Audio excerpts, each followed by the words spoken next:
Ouais, merci. Bonjour à vous. Je sais pas si vous m'entendez bien, ça va? Ouais, bon. S'il y a besoin, vous me faites signe, il y a un micro. Voilà, si je peux m'en passer, je m'en passe, mais s'il y en a besoin, je le prendrai, il n'y a pas de problème. Très content de venir à votre rencontre. C'est la première fois, moi, que je vais présenter le film dans un cadre comme celui-ci, parce que, un peu comme vous, on s'adapte un peu aux circonstances. Ce genre d'intervention, j'aurais dû le faire il y a un an, quand le film commençait à circuler dans la région. Et puis tout s'est arrêté il y a un an. Et là, je suis content d'avoir quelques opportunités comme ça d'échanger, d'avoir vos retours et de faire un peu de transmission. Alors c'est un petit peu loin, c'est un projet qui a démarré en 2015 au tout début, qui a commencé de tourner en 2019. Et puis là, je suis dans une phase où je commence un petit peu à essayer d'avancer sur des nouveaux projets, c'est-à-dire de clôturer un petit peu ce dossier Amerigo. Donc là, ça m'oblige à aller replonger un petit peu dans les archives du film, mais je serais content de partager ça avec vous. Pour vous dire un peu d'où je viens, moi je suis je suis un des organisateurs du Festival du court-métrage à Clermont. Je fais partie de l'association Sauf qui peut. J'ai commencé de bosser avec l'association de manière saisonnière dans les années 90, ce qui vous donne une idée de mon âge, et de manière permanente au début des années 2000. Donc le seul moyen de rajeunir pour moi, c'était de devenir jeune réalisateur en faisant un premier film.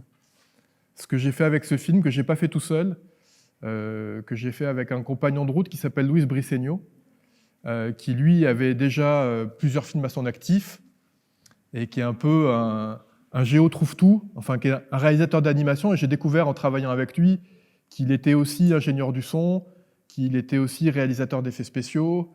C'est-à-dire que c'est un peu comme un couteau suisse qui sait faire pas mal de choses.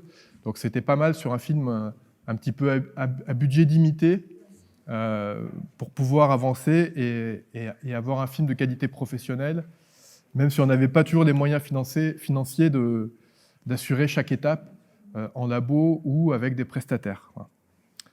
Voilà, donc pour moi, c'était un peu, c'était une première. J'avais basculé quand même à m'intéresser parce que je m'occupe beaucoup de la partie que vous avez peut-être vue pour ceux qui sont non, vous n'avez pas pu aller à Clermont cette année, pour le coup.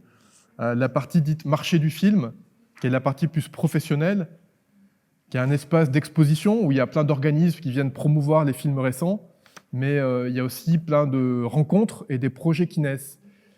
Comme ça, des nouveaux projets de films. Et ça, c'était un petit peu... Voilà, on savait que c'était là, on ne savait pas trop comment. Et moi, je me suis un petit peu emparé de cet espace pour le structurer et pour aider des projets à rencontrer, ou des porteurs de projets, des réalisateurs et producteurs à rencontrer des partenaires pour les aider à faire leur film, à faire que le film puisse passer du papier à projet financé et à film. Donc, ce qui m'a amené à commencer au-delà des films. J'ai fait la sélection internationale pendant une vingtaine d'années. Donc ça veut dire que j'ai vu à raison d'à peu près 1000 films par an pendant 20 ans du court-métrage. Autant dire que j'en ai bouffé pas mal. C'est une chose de voir les films finis. Alors des fois, on voit des films aussi qui sont des work in progress. Mais c'est une autre que de partir complètement en amont et de s'intéresser à des films qui ne sont pas et de découvrir des scénarios à différentes étapes. Des fois, des scénarios déjà très aboutis, d'autres fois, des trucs très embryonnaires. Des films qui sont déjà financés à 80%, d'autres qui n'ont pas un copec, et d'essayer de les accompagner, de trouver, tiens, c'est quoi les forces de ce projet, c'est quoi les faiblesses de ce projet. Et pour ça, je me suis un petit peu formé, parce que je viens pas du tout, je viens plus de la traduction, d'un univers plutôt littéraire ou pratique de la langue, en tout cas. Donc je me suis formé par le biais de l'AFEMIS, j'ai fait une formation continue à la fin des années 2000, de fondamentaux, réalisation-production, qui a consisté vraiment avec un socle théorique, et puis un peu comme vous, après de mettre les mains dans le cambouis, de régler la caméra, de faire un casting, et de tourner un court-métrage collectif. Et après, quand ce projet-là a commencé à naître, que j'ai lancé l'idée, j'ai profité en tant que salarié du fait que j'ai droit à de la formation continue, que c'est un droit. En France, on est assez protégé pour ça, pour actionner ces leviers-là. Et j'ai fait des formations continues au Gobelin, qui est une école assez réputée en France pour l'animation, pour les nouvelles techno, et qui propose du coup des formations continues à un public plus adulte.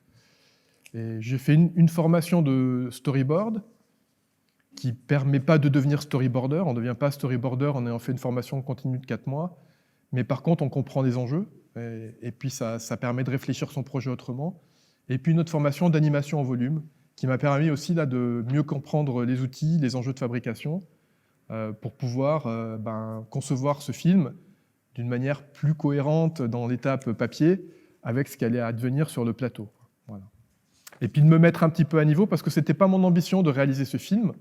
Je vous raconterai un petit peu la jeunesse. Mon projet, c'était de l'écrire, en pensant que quelqu'un d'autre allait le réaliser. Après, voilà, en travaillant avec Louis, lui, il est très dans une approche collective, très égalitaire. Il me dit, écoute, on le fait, mais une condition, si on le fait ensemble. Voilà. C'est-à-dire qu'on l'écrit ensemble, on le réalise ensemble. Voilà. Je lui dis, mais moi, je ne suis pas réalisateur. Il m'a dit, t'inquiète pas. Vu le temps qu'il va falloir de toute façon pour arriver à le mettre en production, tu auras le temps de devenir réalisateur d'ici là. Quoi. Donc voilà, moi je pensais que d'ici là, il se rendrait bien compte que ce n'était pas mon métier, que voilà, qu'il allait me laisser gentiment faire mes devoirs d'écriture d'un côté, puis il n'a jamais lâché l'affaire. Ce qui était vachement, en fait, ce qui m'a tiré vers le haut énormément, c'est que ça m'a obligé, moi, à essayer de résoudre tout un tas de problèmes dès l'étape d'écriture, en fait, et de ne pas juste écrire des trucs qui, en théorie, ça passe, et puis de laisser le réalisateur se débrouiller et se démerder avec ça. Pour résoudre des problèmes que ça pose parce qu'il y a des incohérences. Voilà, ça m'a vraiment obligé de penser plus en termes de cinéma et de technique d'animation. Du coup. Voilà, mais on reviendra un petit peu. Je veux bien vous montrer le film pour que voilà, qu'on parle de la même chose. Peut-être si vous avez des questions un petit peu à chaud comme ça, je ferai au mieux pour y répondre, en sachant que vous l'avez compris que mon background, ce n'est pas celui d'un super technicien. C'est plutôt celui d'un chef de projet qui va structurer, qui va faire que ça avance, qui fait que ça ne lâche pas. Parce qu'il y a plein d'étapes, c'était un film assez fragile à monter. Il aurait tout à fait pu ne pas se faire, ce film. On a réussi à le faire, et ça, c'est aussi parce qu'il ne faut pas lâcher, il faut être déterminé sur un projet comme ça. Il faut savoir qu'on a trouvé un sujet qu'on a vraiment envie de travailler et qu'on va pouvoir vivre avec. Voilà, mais je répondrai au mieux. Et puis après, on fera peut-être on reviendra en arrière sur...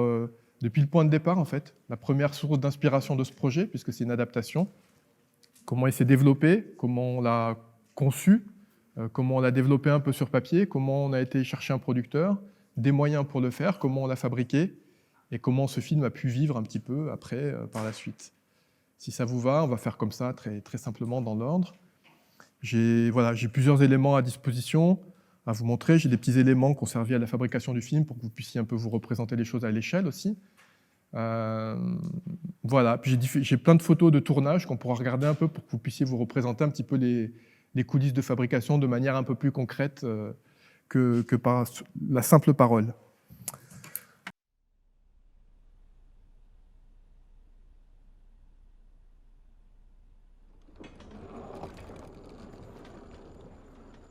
En 1492, Christophe Colomb a découvert l'Amérique. Les écoliers du monde entier l'apprennent par cœur. Ils vous diront que c'est un autre explorateur italien, Amerigo Vespucci, qui lui donna son nom. Sauf que l'Amérique était largement peuplée bien avant que des Européens n'aient l'idée de la découvrir. Que Christophe Colomb mourut persuadé d'avoir atteint l'Asie, et que jamais Amerigo ne suggéra qu'une terre porte son nom. Alors qui raconta cette histoire de découverte de l'Amérique? Ou plutôt, comment s'est-elle écrite? L'adoption généralisée du nom d'Amérique ne fut possible qu'après l'invention de l'imprimerie. Mais pour en comprendre la genèse, il faut oublier la présence de l'Amérique sur les cartes. Pouvoir se représenter la Terre comme les savants d'Europe se l'imaginaient au temps des explorateurs, et même bien avant cela.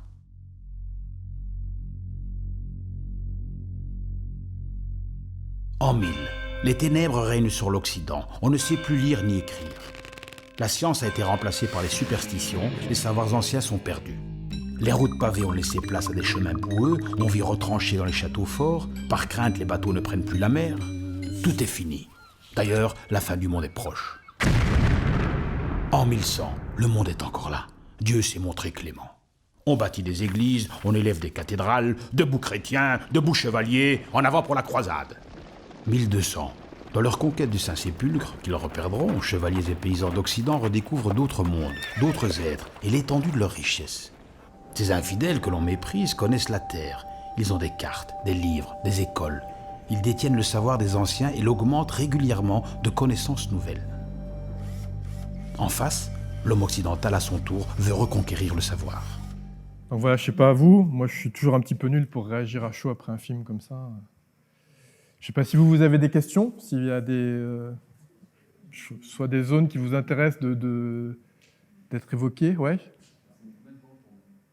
Pour le tournage ou... Le tournage, c'est 13 semaines. Vraiment la partie plateau, quoi.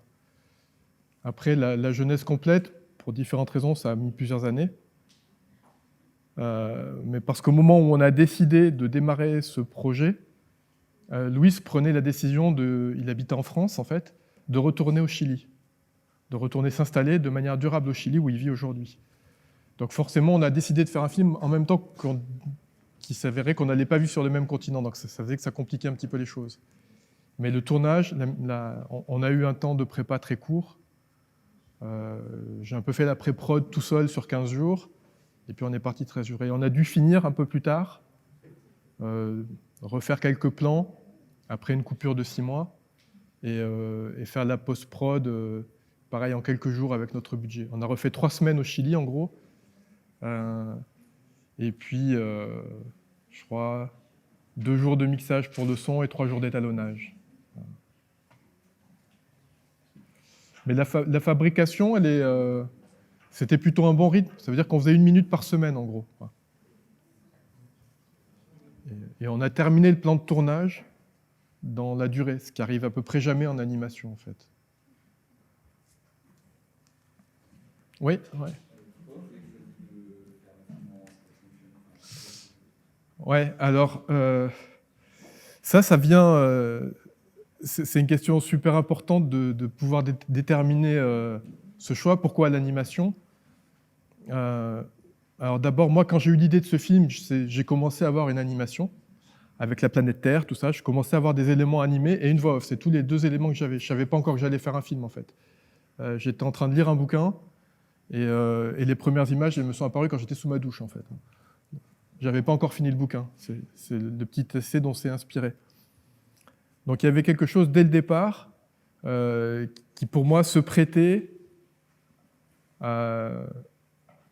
à raccourcir le temps, en fait. D'abord, à pouvoir montrer des choses sans rentrer dans une fresque historique. Si c'était une fiction, pour rejouer 500 ans d'histoire, il faudrait des millions d'euros que je n'ai pas. Si c'était un documentaire, c'est pareil, je sais encore moins faire, ça serait un peu long, ça serait...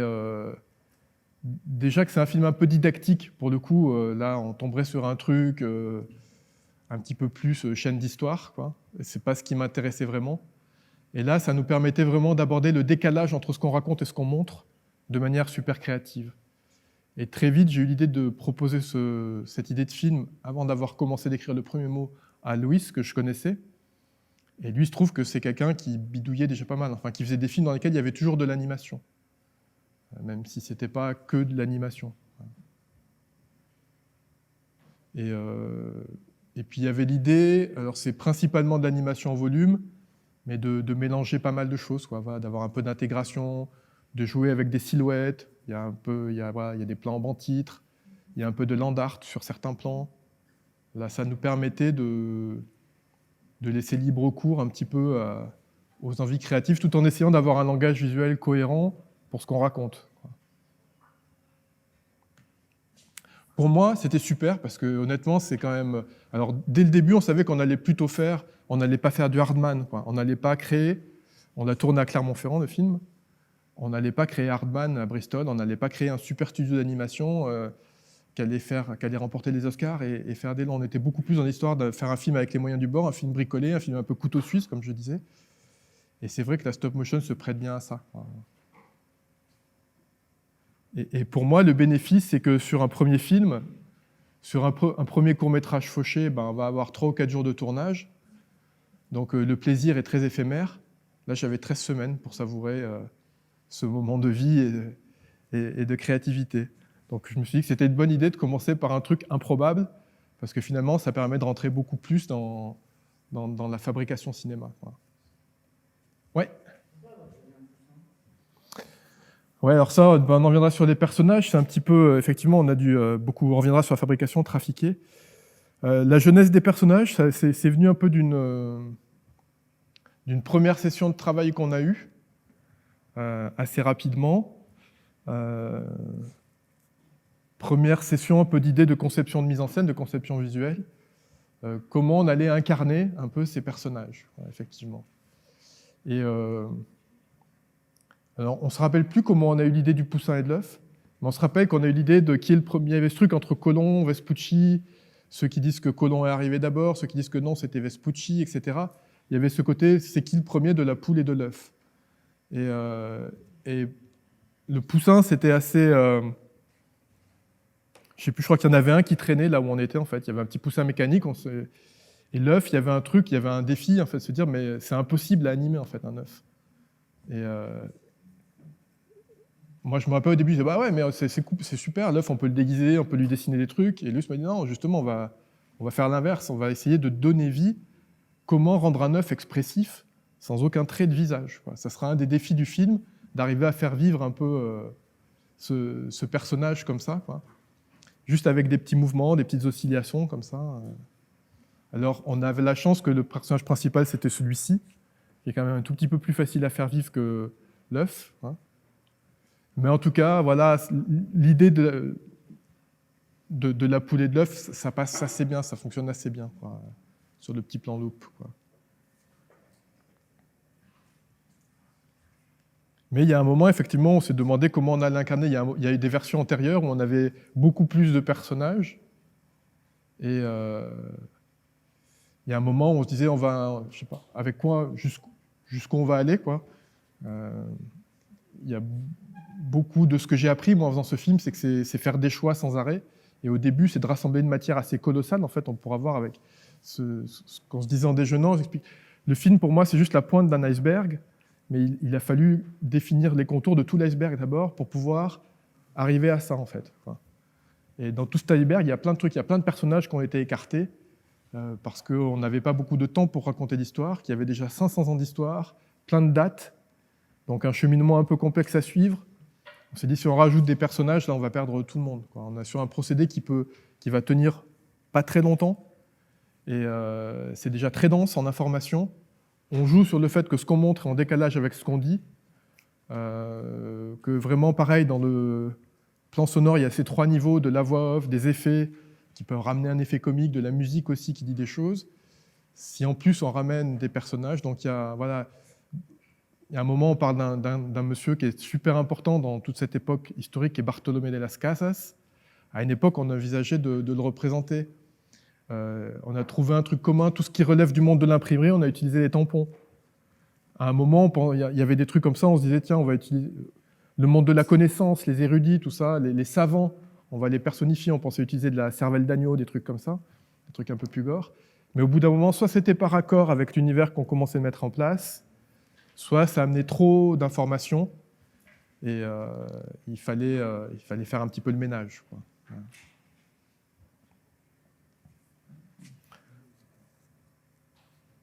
Je ne sais pas s'il y a d'autres choses, soit sur la genèse un peu du projet, sinon... Ouais. Alors le montage, c'était un peu particulier. C'est pas un film qu'on a fait selon une chaîne traditionnelle de l'animation, au départ parce qu'on n'avait pas de moyens. Et c'est pareil, en fait, il n'y a pas de monteur qui est réellement intervenu sur le film. Mais il y a une raison à ça, c'est que pour le coup, vu le temps de production qu'on avait et vu le temps qu'il faut pour produire une seconde de film, on n'avait pas non plus quantité de rush à défaire. Et on avait aussi une structure du film qui reprenait la structure du bouquin dont on s'est inspiré. Et enfin, ça ne marche pas. On ne pouvait pas se dire, tiens, ce plan-là, il est pas mal au début. Il n'y avait pas 50 000. C'était plus une question de qu'est-ce qu'on garde, qu'est-ce qu'on enlève, où est-ce qu'on coupe, comment on transitionne.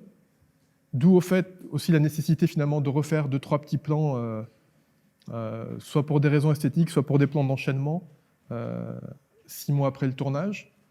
Mais en gros, le montage, il s'est fait...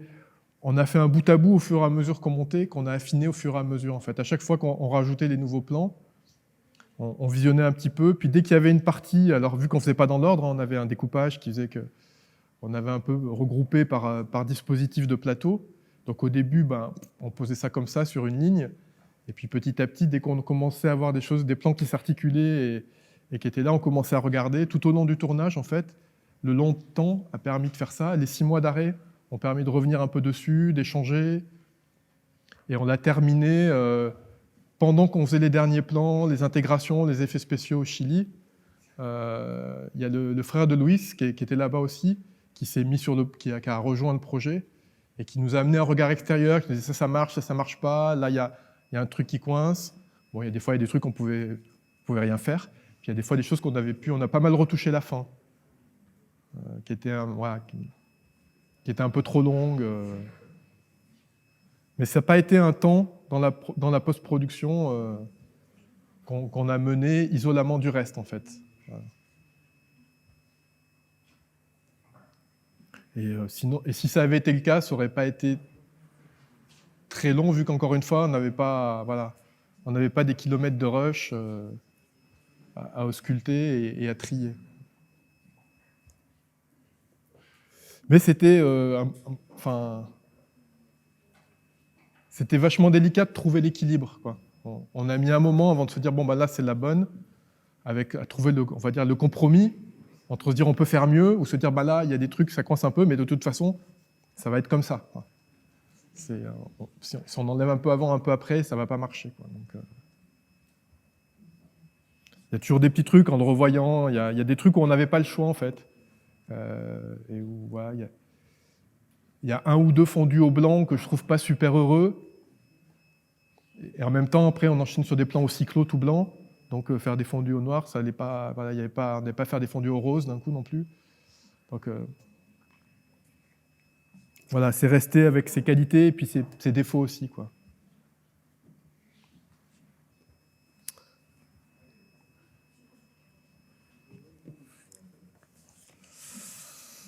Donc, pour vous en dire un petit peu plus, voilà, ça vient de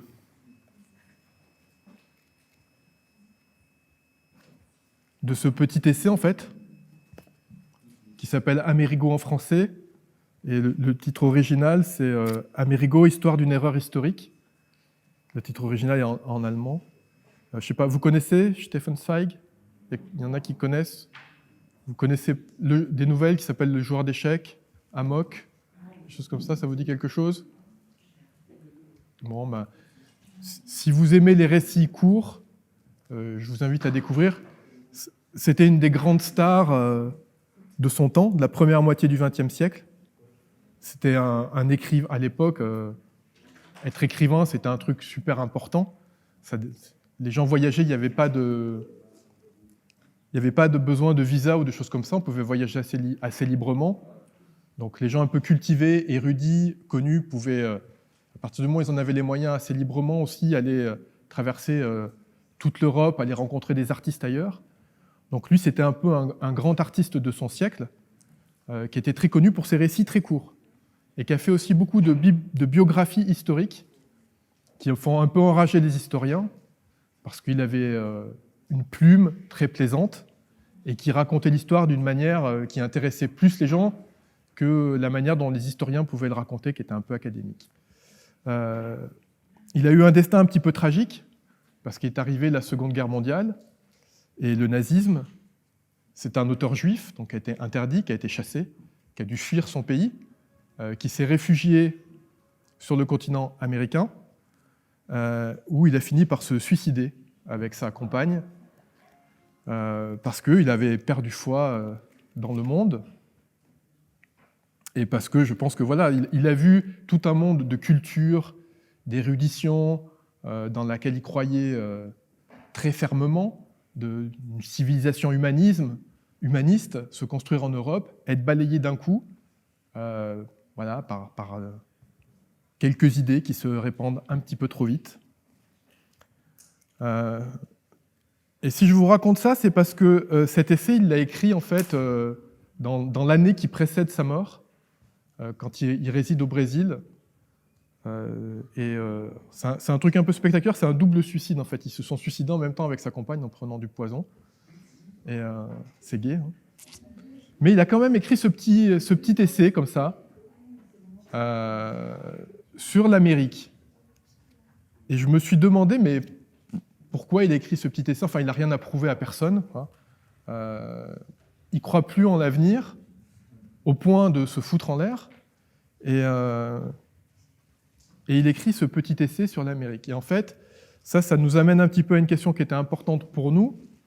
C'était si on faisait un film aujourd'hui sur ce sujet, pourquoi on le faisait, nous? Et pour ça, il fallait que je comprenne pourquoi lui, il avait écrit. Et forcément, ce n'était pas les mêmes raisons. Moi, je n'ai pas vécu la Seconde Guerre mondiale, je ne suis pas en exil comme lui, je ne suis pas persécuté, je ne suis pas à me demander qu'est-ce qui va advenir de tout ce qui m'est cher, que ce soit les gens que je côtoie, les artistes ou ma conception de la vie, de la société et de l'organisation de la vie entre les hommes. Et lui, c'était un peu plus sa préoccupation. En fait, c'est ce qui fait qu'on a varié de la fin un petit peu de l'histoire. On a dû trouver une autre fin qui était la nôtre et qui allait raccorder avec le lien. Pourquoi on avait envie de raconter cette histoire? Et le lien qui nous paraissait intéressant à l'époque dans laquelle on vivait, alors vous voyez, il y avait Donald Trump, si vous l'avez reconnu, apparaître rapidement avec sa cravate rouge. Il n'était pas président des États-Unis à l'époque, mais la figure était déjà présente. Par contre, il y avait déjà tout ce truc, tout ce concept de la post-réalité, des fake news, et de comment le monde se transforme sur une base erronée, en fait, qu'on met sur le dos beaucoup des réseaux sociaux, Facebook, etc., que les gens s'informent par des biais qui sont tronqués. Et nous, on a voulu un petit peu remonter le fil de cette histoire du baptême de l'Amérique sous ce prisme-là, de se dire qu'en fait, finalement, en se penchant sur cette question qui peut paraître un petit peu anodine, voilà pourquoi l'Amérique porte ce nom, et elle porte le nom de quelqu'un qui a existé, donc Amerigo, voilà, qu'on rend peut-être un petit peu moins humain comme ça, mais un petit peu plus attachant. En fait, c'est parce qu'il y a un récit derrière tout ça. C'est parce que cette personne, qui n'a jamais lui demandé quoi que ce soit, je crois que sa plus grande ambition, c'était d'arriver à décrypter un petit peu les constellations dans les hémisphères sud pour que les navigateurs arrivent à se repérer, parce qu'elles n'étaient pas connues, ces constellations, et que les marins naviguaient à vue des étoiles, et que c'était très compliqué de calculer la longitude quand on changeait d'hémisphère, parce qu'on n'avait plus les mêmes repères par rapport aux astres, par rapport au Soleil, par rapport à la Lune. Donc c'était une question scientifique clé. Et lui, c'était ça son ambition, c'était de laisser son nom, peut-être un jour, à une constellation ou à un truc, l'étoile d'Amerigo, ça lui aurait très bien convenu. Et son nom a été suggéré complètement à son insu, et après sa mort. Allez, je ne vais pas vous assommer avec un cours d'histoire, on ne va pas lire les 300 pages. Juste revenir vite fait sur le principe d'adaptation. Donc voilà, ça veut dire que le bouquin, il est criblé de notes, de petits dessins, de petites légendes, de couleurs, de stabilo, selon ce qui doit rester ou pas dans le récit, ce qui est accessoire, les éventuelles erreurs que j'ai pu débusquer. Parce qu'à partir du moment où on s'est dit, le parallèle pour nous, c'est ça, c'est comment une histoire, comment en fait à partir de faits, se construit ce qui s'appelle un récit historique. La plupart du temps, à l'école, quand on ne vous fait pas d'histoire, en fait. On appelle l'histoire, mais on vous fait du récit national. Clovis, Vercingétorix, machin, bidule, le roi bidule, le roi truc, avec des numéros. C'est pas de l'histoire, c'est du récit national pour construire une identité commune. C'est très républicain, mais ça, c'est vrai dans tous les pays. Tout ce que vous entendez en cours d'histoire,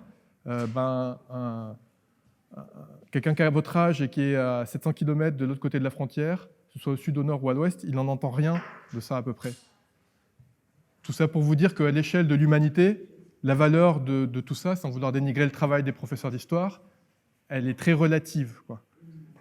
Surtout que l'histoire des hommes, elle est vachement liée au mouvement, aux échanges. Cette époque-là, c'est un petit peu un nœud dans tout ça. C'est l'époque, en fait, du début des échanges maritimes, c'est le début de ce qui va être la colonisation, c'est le début de la domination de l'Occident sur d'autres continents, c'est le début de ce qu'on subit aujourd'hui, la financiarisation. C'est-à-dire qu'il y a des gens qui financent ces expéditions dans l'idée de faire du profit très rapidement, et des profits conséquents sur des épices, sur de l'or, sur des découvertes de métaux précieux, etc. Donc c'est là que les premiers établissements bancaires en Espagne, en Italie, aux Pays-Bas vont apparaître aussi. Donc en fait, en creusant ça, je sais que c'est peut-être pas le sujet qui vous intéresse, mais on plonge en fait au cœur de choses qui sont la racine de ce qu'on vit aujourd'hui. Pour autant, il fallait adapter le texte, et nous, ce qui nous intéressait, c'était cet aspect-là. Comment se construit un récit? Où est la vérité s'il y en a une? Pour moi, il n'y en a pas, mais en tout cas, ce qui est important, c'est de comprendre qui nous parle, à quelle période, et avec quel agenda un petit peu. Est-ce que c'est un porte-parole du monarque espagnol qui nous parle? Parce qu'à l'époque, c'est pareil. Se diviser le monde, c'est pas une petite affaire, quoi. Enfin, toutes les guerres qui vont suivre vont dépendre de ça. Entre les Espagnols, les Portugais, les guerres d'indépendance aux États-Unis, etc., qui vont s'inspirer de la Révolution française. Tout ça, c'est en germe à ce moment-là, en fait. Ces gens-là n'en ont pas du tout conscience, hein. Eux, c'est juste des aventuriers qui embarquent sur des bateaux vers l'inconnu. Voilà. C'est un peu comme si on vous balançait du jour au lendemain, sans entraînement, dans une capsule pour Mars, en fait. Hein. Mais voilà. En tout cas, les intentions de Zweig, pour revenir, quand on a fixé les nôtres, très vite, elles sont complètement autres. Lui, donc, c'est un homme qui voit sa culture disparaître, qui voit son monde s'effondrer, et qui, en fait, voit dans l'Amérique un refuge. Pour lui, c'est peut-être la terre de l'avenir, c'est peut-être l'endroit où tout ce qu'il a connu et qui est mort en Europe pourra un jour repartir. Et pour lui, l'intérêt de ce nom d'Amérique, elle est un peu eurocentriste, c'est qu'elle vient d'Europe, c'est quelque chose qui ramène à son monde, au monde qu'il connaît, mais aussi sa conclusion, c'est que finalement, c'est très bien que ce soit pas c'est pas le nom d'un roi, c'est pas le nom d'un tyran, voilà, c'est le nom d'un homme relativement modeste, qui a vécu sa vie relativement simplement, comme on l'a vu à la fin, qui s'est retrouvé un petit peu embarqué, et c'est quand même aussi l'auteur d'un des premiers grands best-sellers, comme on dirait aujourd'hui ou comme on aurait dit à l'époque. Ce qui, pour un écrivain qui a eu beaucoup de succès, lui, ça lui parle. Forcément, il y a une résonance. Et derrière tout ça, il y a aussi la préscience de ce qui va disparaître. En fait, sa préoccupation, c'est de se demander qu'est-ce que je laisse, moi, à la Terre? Que vont devenir mes écrits dans un monde donc corrompu par des idées guerrières, xénophobes et autres? Que vont devenir mes écrits? Qui va en faire quoi? Et je pense que c'est un peu la question qui le taraude, et c'est pour ça qu'il s'intéresse aussi à la postérité des écrits de Vespucci. Je pense que ça, c'est les questions, en tout cas, que moi j'ai identifiées comme étant des questions intimes que lui, il se posait, dont nous, on a dû nous débarrasser dans le film pour amener ce que nous, on avait à raconter, qui était de montrer comment, à travers un truc qui s'est passé un jour, il est raconté d'une manière et puis d'une autre. Puis voilà, puis il y avait plein de petites choses amusantes, comme le fait que ce nom d'Amérique, finalement, la première fois qu'il a été écrit sur une carte, c'est quelque part en France. Voilà, ça nous raccrochait aussi un petit peu à cette histoire. De l'intérêt de faire ce film avec Luis aussi, parce que Luis, il est américain au sens du continent américain, il est chilien.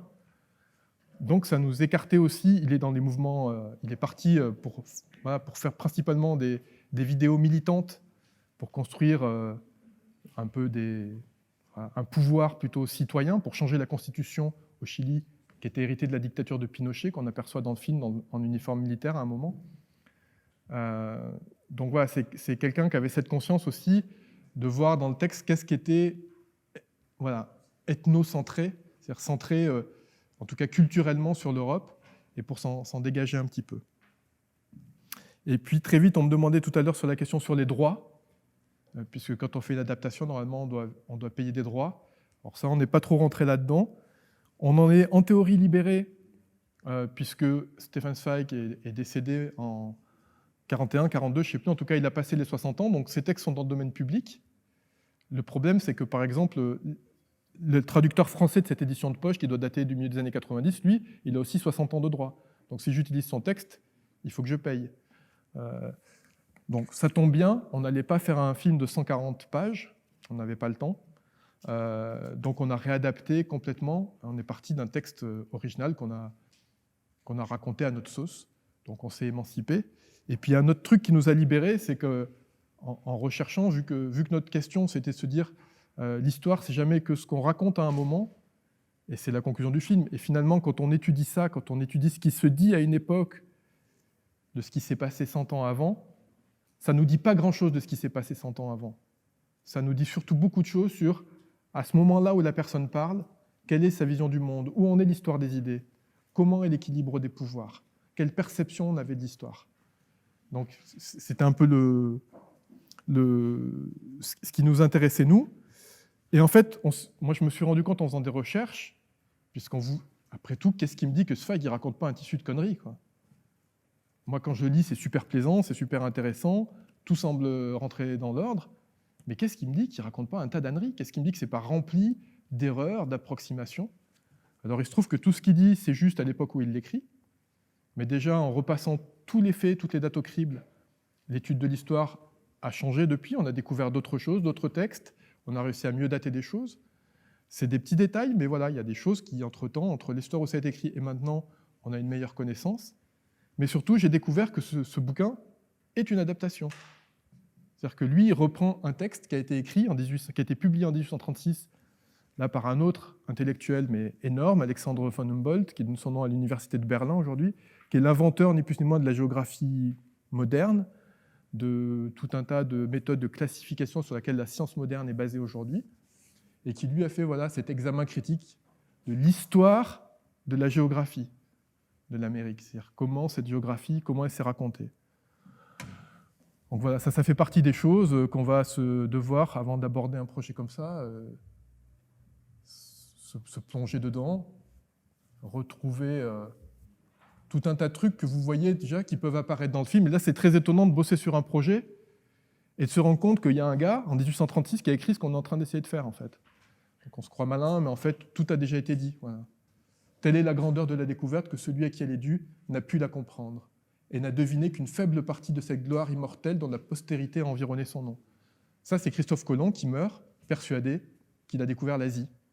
C'est-à-dire qu'il a fait un truc qui va éblouir le monde pendant plusieurs siècles. Lui, il ne sait même pas ce qu'il a fait, en fait. Il est persuadé qu'il est sur les pas de Marco Polo, qu'il est parti comme l'autre sur la carte, et il est persuadé qu'il a découvert ça. Et il y a plein de raisons à ça, y compris des raisons mystiques. Il est aussi persuadé qu'il est l'agent de Dieu et qu'il va découvrir, puisque dans les textes, on nous dit qu'il y a quelque part un paradis sur Terre, quelque chose qui reste de la création divine, et que ce quelque chose, c'est à l'Est. Donc lui, il est hors de question de lui dire qu'il est parti à l'Ouest. Oui, il est parti à l'Ouest, mais pour lui, il a fait le tour de la Terre, et du coup, il est arrivé à l'Est de son point de départ. Il s'est juste trompé de 10 000 km dans son calcul de la circonférence de la Terre. Pas de bol, il y est pour rien, il est parti de textes à l'époque qui étaient l'état de la connaissance. Mais voilà, tout ça, c'est là-dedans. Et tout ça, vous allez me dire, mais on s'en fout, il n'y a pas besoin de ça pour animer un poussin et un œuf. Eh bien, un petit peu quand même, parce que pour que tout ça, ça ait du sens, et pour qu'on sache où on va, c'est un peu tout ce qui est la partie cachée de l'iceberg, sur laquelle ce qu'on fait va nous paraître clair, et que finalement, faire un film, c'est à peu près prendre, 25, 30 décisions par jour, et si on ne prend pas la bonne, eh ben, ça ne va pas dans le bon sens. Et d'avoir ce socle-là, ça aide à savoir où on va. Oui ? Alors, quand on se plonge dedans, non. Faut se plonger dedans. Moi, je suis traducteur à la base, donc de toute façon, me plonger dans un texte pour le comprendre et le passer à quelqu'un, un texte qui, au départ, est dans une langue que je ne connais pas, enfin, en tout cas, qui n'est pas ma langue maternelle, je suis formé à ça. Donc, c'est peut-être un peu moins difficile pour moi que pour d'autres. Il faut avoir le goût de ça. C'est pas un film expérimental qui vient de la manipulation. Il part de cet univers lettré, donc à un moment, on est obligé de rentrer dedans. Si ce n'est pas sa fibre, il ne faut pas aller là, en fait. Mais ça m'a poussé, pareil, à aller me coltiner et m'intéresser, finalement, découvrir. Je n'aurais pas su que ça m'intéressait. Des bouquins écrits par des universitaires sur l'invention de l'Amérique. Et là, c'est pareil, vous voyez, on se prend après à tout griffonner. Parce qu'aussi, on comprend un peu mieux le monde, en fait. On est un tout petit peu moins bête en se plongeant là-dedans. Des écrits plus récents, Le Nouveau Monde, Les Voyages d'Amerigo Vespucci. De lire en italien. Je n'ai jamais appris l'italien. Je ne parle pas italien. Par contre, voilà, je suis allé faire des recherches dans des bibliothèques en Italie. Je suis allé me confronter, je n'ai pas retrouvé moi, mais je suis allé me confronter à des textes attribués à Vespucci de sa main. Hein. Et puis là-bas, forcément, dans la bibliothèque, j'ai trouvé des bouquins. J'avais suffisamment planché sur le sujet, je connaissais suffisamment le sujet pour pouvoir lire un bouquin universitaire avec mon petit Word référence sur mon téléphone pour trouver quelques mots quand même, il ne faut pas rêver. et pour comprendre en italien et arriver à suivre les raisonnements, en fait. Par contre, si j'avais pris le journal du jour en italien, j'aurais rien compris, quoi. Mais voilà, il y a un moment où on rentre vraiment dedans, à fond. Voilà, mais voilà un petit peu pour la genèse, pour cette histoire un petit peu d'adaptation, de point de vue, un petit peu, et puis d'intention, donc. Ce texte source comme une matière première, et puis peut-être voilà, vous montrer un petit peu très vite. Ici, tout est super petit pour mes yeux. Voilà, on a Humboldt. Donc après, voilà, tout ça, ça donne aussi lieu à des prises de notes assez conséquentes pour garder la trace de tout ce travail. Et à un moment, on arrive à un truc qui ressemble à ça. En partant de ça, c'était ça le premier truc, ma première mission, c'était de faire en gros une première version d'un texte qui allait servir de base.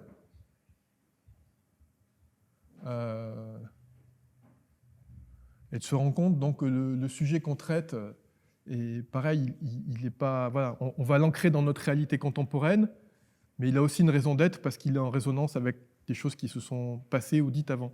C'est assez étonnant comme phénomène de se rendre compte que finalement aussi de se demander mais pourquoi un mec qui écrit un truc en 41 comme ça, pourquoi moi qui suis né en 1970, je vais le lire en 2015 et puis je le lis parce que c'est un petit bouquin, je le prends pas parce que ça m'intéresse, je le prends, je suis crevé à cette époque-là, on est à quelques jours de l'ouverture du festival. Je suis crevé, donc je prends un petit truc, je me dis je vais lire quelques pages pour m'endormir le soir en fait, juste c'est pour m'endormir que je prends ce bouquin en fait. Je me dis ça va être un peu chiant, et au bout de trois pages, je vais dormir en fait. Puis je dors pas en fait.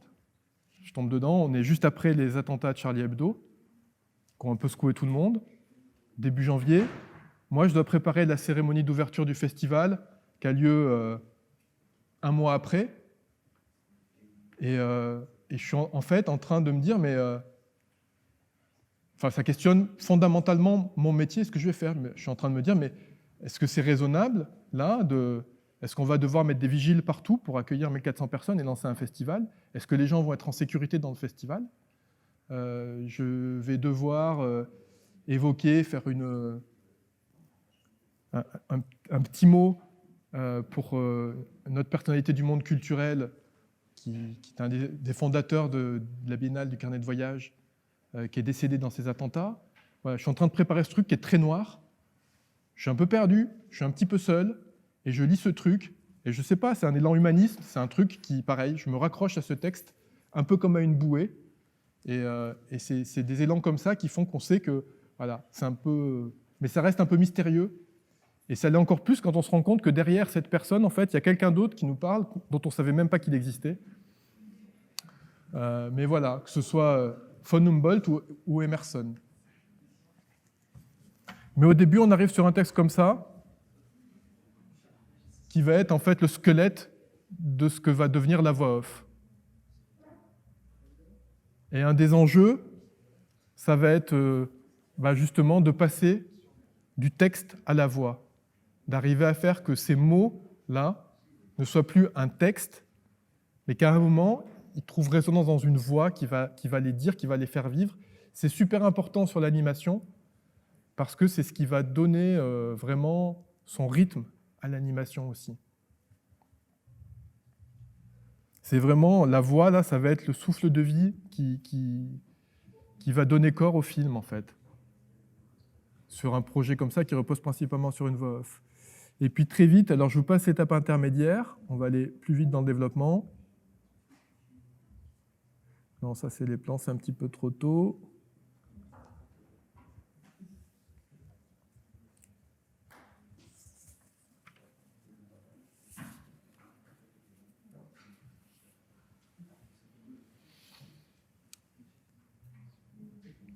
Donc là, très vite, on définit... Ah merde.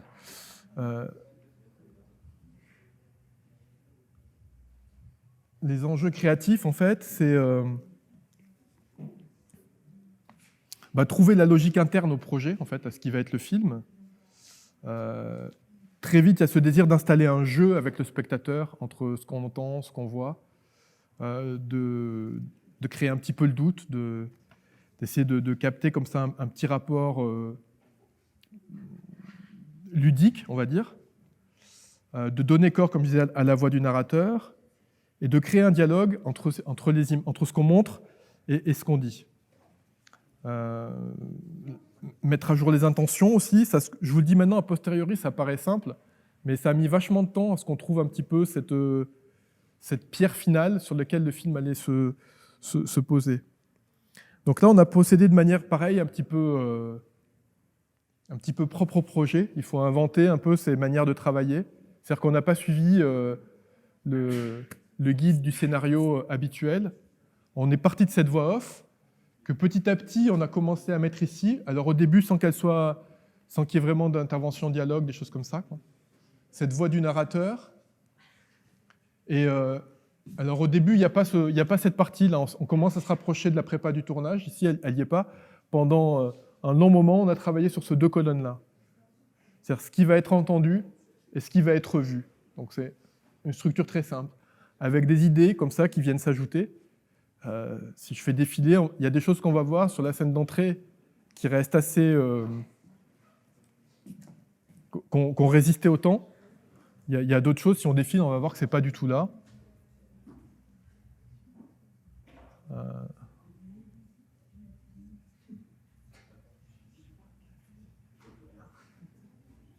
Non, là on est déjà sur une version assez avancée, donc c'est assez proche. Mais voilà, en fait, au fil des mois, on se voyait par intervalles comme ça, très intenses de 3-4 jours, sur lesquels on était complètement plongé dans l'immersion. On affinait ce qu'allait rester à la voix, au récit, à la narration, et puis on remplissait les trous, on balançait plein d'idées, on les triait. Donc pour ça, l'avantage d'être en tandem aussi, et un tandem on va dire, égalitaire, c'est que chaque idée est validée 2 fois. C'est-à-dire chaque fois qu'il y en a un qui fait une proposition, ça veut dire bah, pourquoi ? Et du coup, ça permet très vite de voir si une idée elle tient la route ou pas. Et chaque idée qui est retenue, elle est au moins validée déjà par 2 personnes. Donc ça permet d'avancer avec un petit peu plus d'assurance, ou d'écarter des trucs où parfois, ben, soit par paresse, soit par fatigue, soit par manque d'imagination, on se dit ça fera l'affaire, quoi. Ben là, l'autre, il va toujours dire bah, écoute, ouais, ton truc, pourquoi pas, mais c'est un peu con parce que je me disais qu'on trouverait un truc qui résonnerait avec telle autre partie, et là, on n'a pas cette résonance et ça ne marche pas, quoi. Ouais, il faudra trouver autre chose. Et du coup, voilà, on sait qu'on a une partie blanche qu'il faudra avancer. Et à mesure que la perspective un petit peu du tournage s'avançait, on a commencé un petit peu plus à découper un petit peu plus en style, en technique, enfin à faire une espèce de, pas de découpage, mais de pré-découpage, enfin d'alimenter une colonne qui nous aiderait à faire de découpage après. C'est-à-dire ce qu'on entend, ce qu'on voit, et comment on fabrique ce qu'on voit, en fait.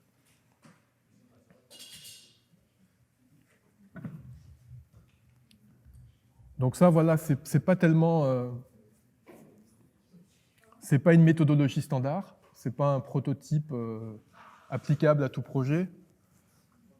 Un projet d'animation, il partirait vraiment du scénario, et puis souvent de dessins, de trucs comme ça, d'un storyboard. Au bout d'un moment, il y aurait un storyboard. Nous, on a fait un film d'animation sans storyboard.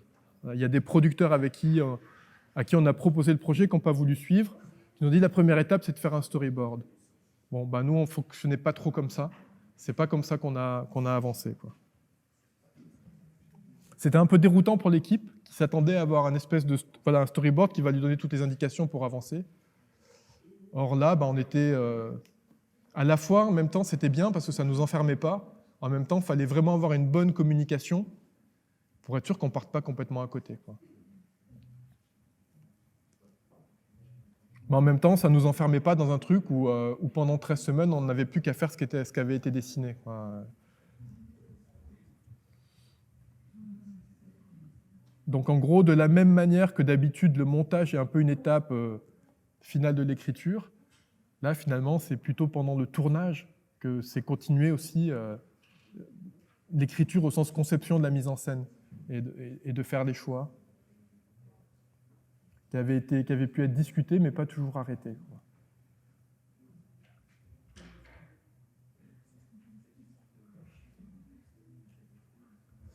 Vers quoi on peut aller d'autre? La forme, ouais, la conception un petit peu. La mise en place du design un petit peu. Il y a 2-3 petites choses que je dois avoir par ici. Pour monter le dossier de production, voilà.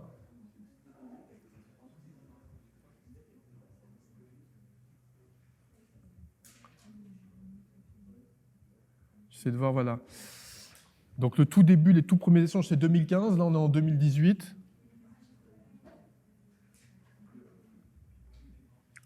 Et on arrive sur des premiers éléments un petit peu pour traduire l'idée du film à des gens qui ne le connaissent pas.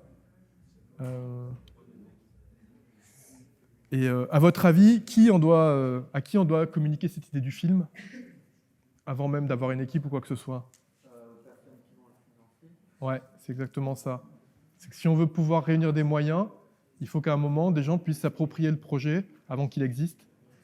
Et donc ça, c'est tout ce qui va être le dossier de production. Et pour ça, il faut des éléments un petit peu plus parlants.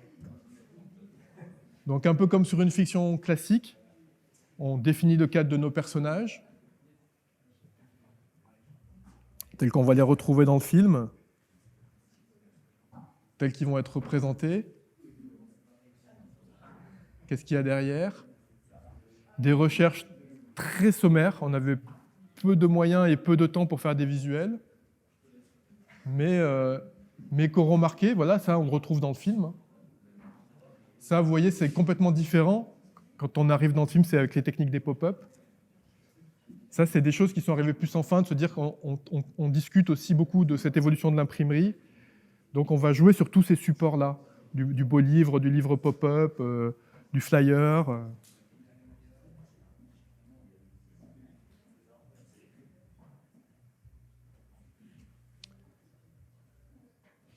Voilà, tout ça, c'est des petites recherches préalables. Alors, il y avait quand même la notion de pop-up, là. Les découpages inspirés des enluminures qu'on pouvait trouver dans les livres, dans les livres faits dans les monastères, sur des papyrus, les cartes du monde, tout l'univers de la cartographie. Et puis le cosmos à la fin. Donc là, l'air de rien, dans cette planche, on se rend compte que c'est pareil, il y a quand même un squelette de l'identité visuelle du film, même si c'est très prototypaire et très basique à cette époque. Et il n'y a qu'un bout d'essai animé.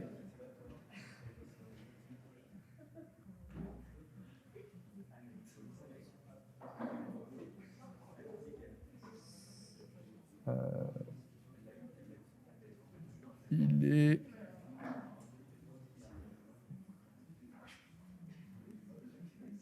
Oh, il est voilà.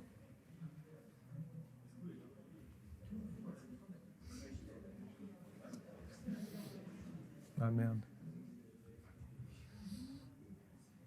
Bon, peu importe. Ok.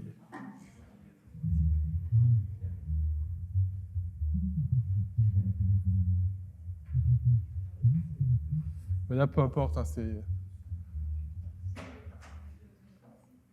Voilà, ça c'est le seul petit test qu'on avait joué au dossier, c'est le seul petit... C'était ce principe d'animation du visage par substitution, qu'on n'avait pas envie de décrire par le menu techniquement, en tout cas on a expliqué très sommairement, mais là on s'est dit que c'était bien de donner une idée de comment ça allait se passer pour les gens qui liraient le dossier. Si jamais ils ont lancé la vidéo, on ne sait jamais. Hein.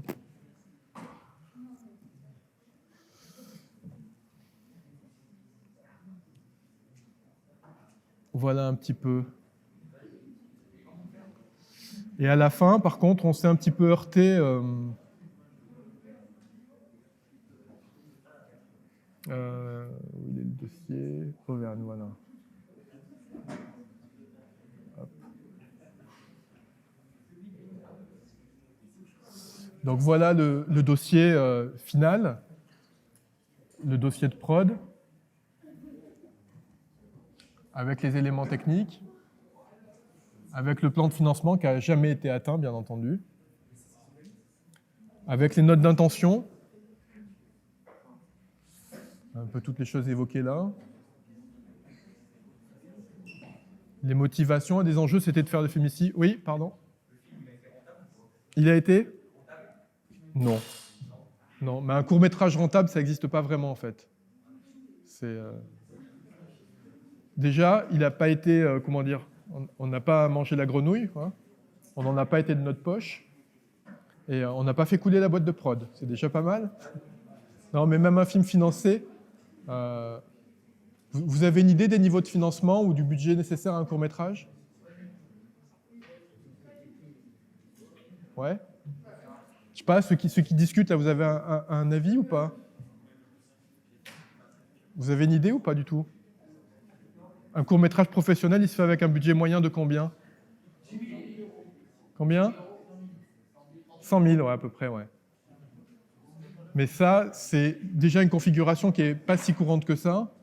C'est si vous avez un diffuseur télé, une région, une localité, et une aide de l'État, du CNC. En vrai, il y a une proportion relativement réduite de films qui vont cocher toutes les cases. Voilà. Petite note sur les questions de droit. Et le scénario, par contre, là, vous voyez, il va prendre une autre forme. Là, par contre, pour pouvoir avoir une aide ou quelque chose, il va falloir vraiment standardiser la forme du scénario d'une manière normalisée, standardisée. Parce que c'est pas très, malheureusement, d'être un petit peu original dans la présentation, ça va pas jouer, on va pas dire « Ah, super, ils ont une bonne idée ». Ça va faire perdre leur repère aux gens qui ont l'habitude de lire des dossiers. À chaque fois, ils doivent en lire une trentaine, une cinquantaine. Donc, autant aller dans leur sens et leur présenter votre projet d'une manière qui ne va pas trop les perturber.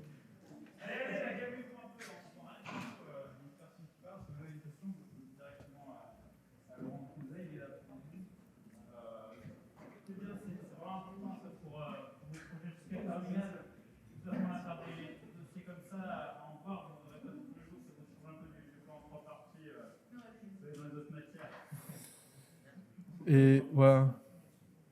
Là, hop, je sais pas. Et là, vous voyez, il y a aussi des trucs de poussin. Là, il y a des éléments beaucoup plus tôt qu'on n'a pas utilisés, quoi.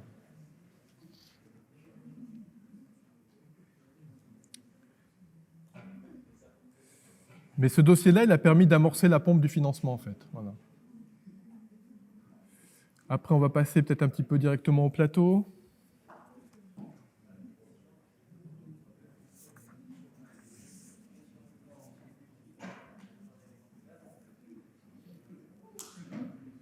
Hop.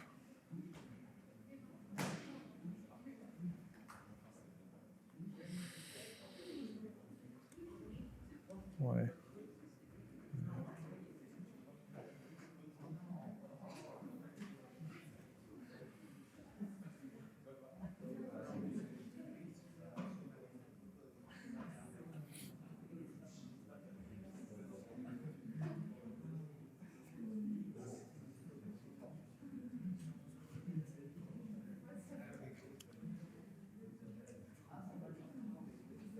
Donc vous avez vu le générique, j'ai pas besoin de...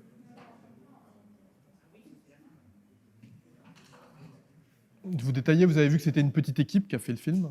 Il y a Louis, moi, il y avait 2 décoratrices, Léa, que certains d'entre vous ont eu en intervention ici en décembre, je crois. Elle était Léa Ange Albert. C'était une des décoratrices du film.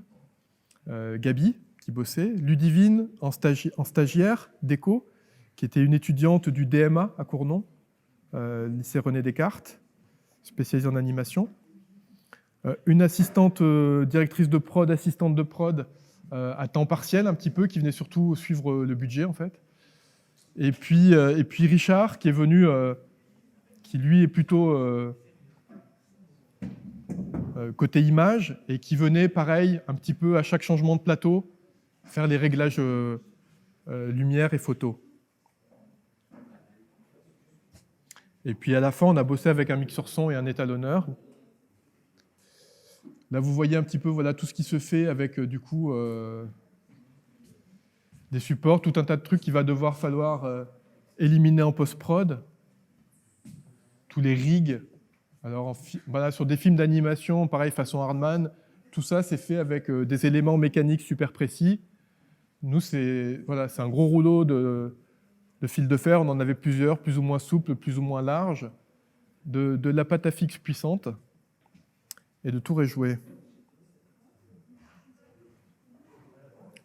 Voilà, ça, c'est les outils de Richard. Là, c'est voilà, sur le plateau, les transformations. Alors, à savoir que des plans comme ça, ils sont tournés à l'envers. Oui, pardon. Ouais, c'est la question, voilà. Il y a pas mal de plans qui ont été tournés à l'envers dans le film. Parce que, voilà, sinon, il faudrait avoir, je ne sais pas, 300 versions de chaque lettre à chaque étape à construire, alors qu'en partant du truc final qu'on va démonter, ça va beaucoup plus vite en prépa.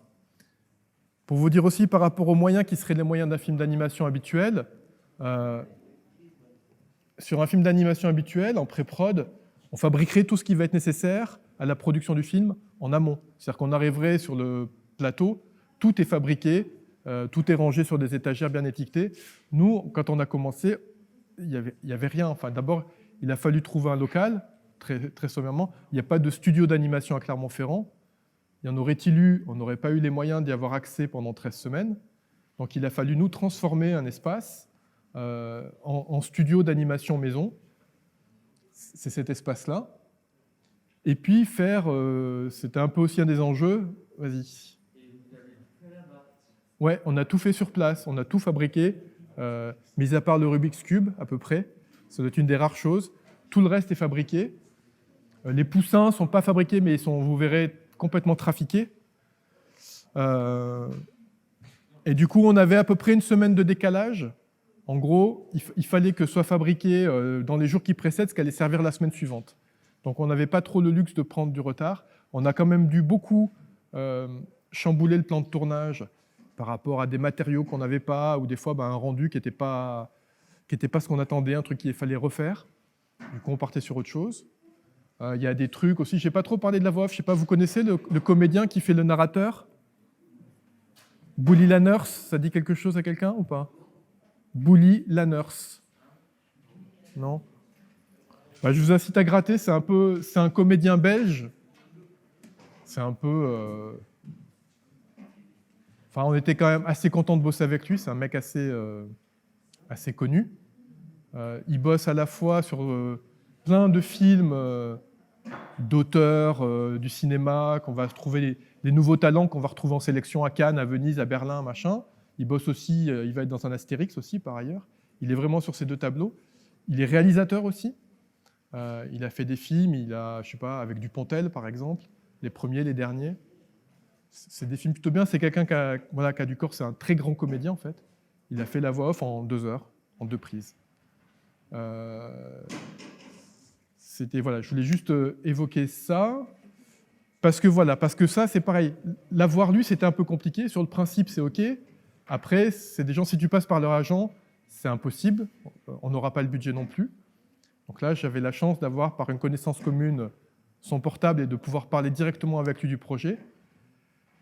Lui, il était partant, mais après, il faut caler les emplois du temps, quoi. Sa priorité, c'est de faire ses films, de jouer dans des films. Et même s'il est OK pour des courts-métrages, il ne peut pas à loisir comme ça. Il est aussi militant anti-nucléaire, donc quand il a du temps libre, il va plutôt aller défendre ses causes dans des forums, des meetings, des trucs comme ça. Donc il fallait trouver le bon moment, quoi. Et à un moment, le moment qui aurait été idéal, en fait, il n'était pas disponible. Donc on a dû s'adapter. Et au tout début de ce qui devait être le démarrage du tournage, il a fallu aller à Liège pour l'enregistrer. Mais on a préféré décaler le tournage. C'est une question de feeling. On sentait que c'était lui qu'il fallait pour le film. Donc on a tout réorganisé en début. On s'est dit on va retomber sur nos pattes, on est au début. Plutôt que de se dire on repart de zéro, qui va faire cette voix. C'était super important. Sinon, il aurait fallu faire une voix guide. Pour Louise, toute l'animation, encore une fois, elle allait reposer sur la voix. Donc on a dû non seulement aller enregistrer à Liège, mais on a dû faire le montage de la voix aussi. On a passé 2 jours pour faire ce qu'allait être la voix off. Enfin 2 jours et presque 2 nuits. Ça, c'est le plateau.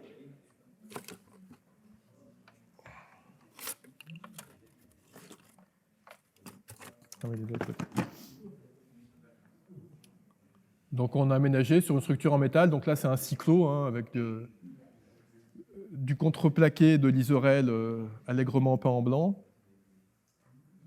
Ça, c'est Dragon Frame. C'est le programme qu'on a utilisé pour tourner en stop motion. Ça, c'est un des premiers trucs qu'il a fallu faire. C'est pas la bombe atomique, c'est pas une formule mathématique secrète. Ça, c'est tout bêtement la décomposition. C'est la décomposition de ça. Parce que, voilà, le mouvement, c'est un truc un peu important dans l'animation. Et comment notre personnage allait se déplacer. Et voilà, très vite, on s'est dit, il faut qu'il se déplace comme ça. Et du coup, on a trafiqué ces bestioles pour pouvoir les animer. On a fait plusieurs choses parce qu'on s'est rendu compte au moment de tourner qu'il y avait un petit défaut. Je ne sais pas si vous voyez bien la différence entre ces deux. Celui-ci est coiffé, entre guillemets. En tout cas, il est trimé, je ne sais pas en français. En français, on lui a dégagé les yeux, en fait, pour qu'il ait un regard. Parce que là, en fait, il y a plein de points de vue où on ne voit pas les yeux. C'est pas qu'il est très expressif, son regard, mais quand même sur un personnage comme ça, les yeux, ça va compter énormément, en fait. Le fait qu'on sache où il regarde, c'est super important dans la composition du cadre. Donc on a dû faire ça. Vous allez voir les images, on les a complètement démantibulées pour pouvoir, il va continuer de vivre sa vie, pour pouvoir faire les mouvements dont on avait besoin. On avait besoin aussi que le bec soit plus visible, donc on les a tous refaits en pâte à modeler, et un peu plus long aussi. Et puis, c'est pas le cas de celui-ci. Pour certains, on leur avait même articulé les ailes. Voilà. Et puis les petites manivelles sont le mécanisme intérieur, le petit moteur a été enlevé pour qu'on puisse animer, bien sûr, la petite molette sans qu'il se mette en route. Voilà, ça c'est des petits côtés un petit peu rigolos et gadgets. Tout ça, c'est un peu les premiers essais un peu de ce que va rendre le plateau. Et là, on est en train de tourner les premières scènes. Des scènes assez simples. Très vite, il y a ça qui apparaît. Tiens, si tu veux faire circuler, voir la différence un petit peu entre les deux oiseaux. Après, tout se met à cette échelle. Oui. De tout. Attends, pardon, s'il vous plaît, j'entends pas la question de notre camarade.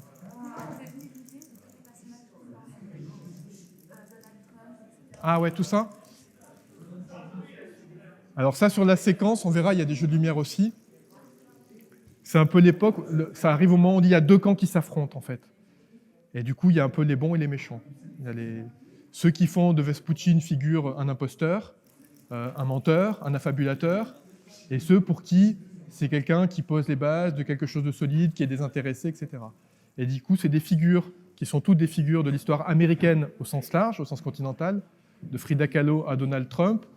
Je vous laisse deviner lesquelles sont des figures positives, lesquelles sont des figures négatives. Au cas où il y a un doute, il y a un jeu sur la lumière qui permet de s'en rendre compte aussi. Mais voilà pourquoi ces personnages, c'était un petit casting. Voilà, il y a Pinochet, donc le Sam, et puis il y a plein de... Il nous faut toute une armée de chacun. Pour des questions d'échelle, le petit œuf comme ça, hop, mince. Non, ça va, il ne s'est pas éclaté. Même en caoutchouc, ça ne marche pas, donc il fallait faire des œufs à cette taille.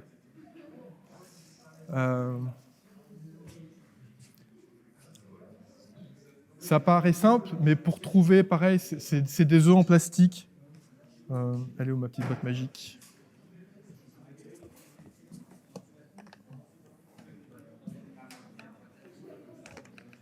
Hop. C'est des œufs comme ça. Et pour arriver à les peindre d'une manière où ça reste, où ça rend, où ça accroche dessus et où ça ne se décolle pas chaque fois qu'on utilise de la pâte à fixe dessous pour les animer, bah, c'était un peu une galère sans nom. Mais on y est arrivé. Voilà, pareil.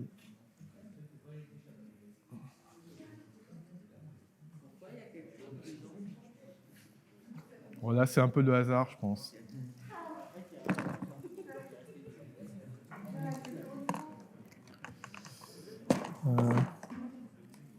Voilà, les tampons n'étaient pas trop dans des scènes en même temps, mais du coup, c'est pareil, c'était vite à l'échelle.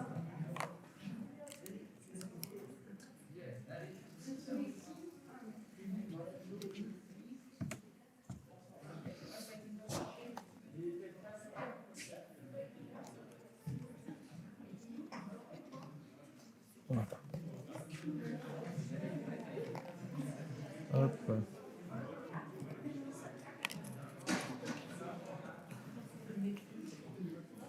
Je sais pas, vous les reconnaissez ou pas, du coup? Charlie, il y est, mais c'est pas lui. Lui, vous voyez qui c'est ou pas? Il est sur plein de t-shirts.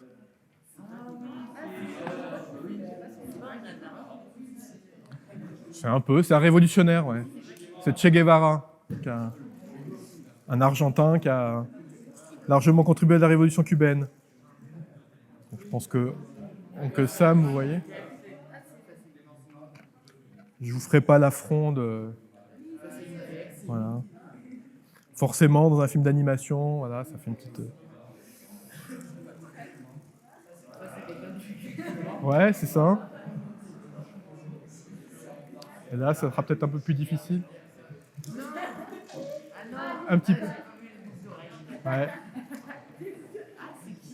Ça, vous connaissez Angela Davis? Ouais. C'est une militante des droits civiques aux États-Unis. Et puis, voilà, Chaplin et Frida Kahlo pour les artistes. Voilà. Trump, il y est pas là. Il est manipulé avec précaution, même s'ils ne vont pas resservir. Hein.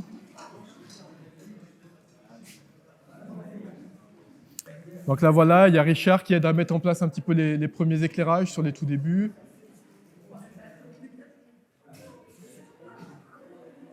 On n'est pas super moderne, vous voyez, on a du matériel qu'on nous a prêté beaucoup, donc c'est des mandarines.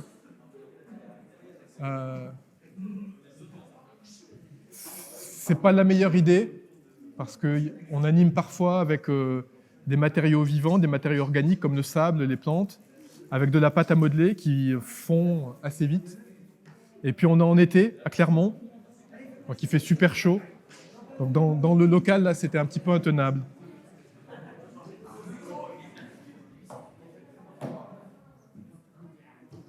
Voilà un petit peu toute la partie conception. Hein. Ça, c'est un des premiers tests pour voir un petit peu le champ qu'on a.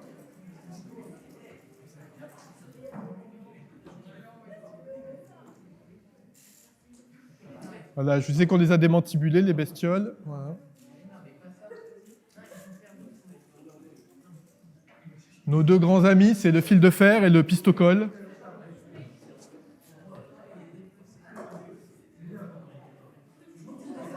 Voilà.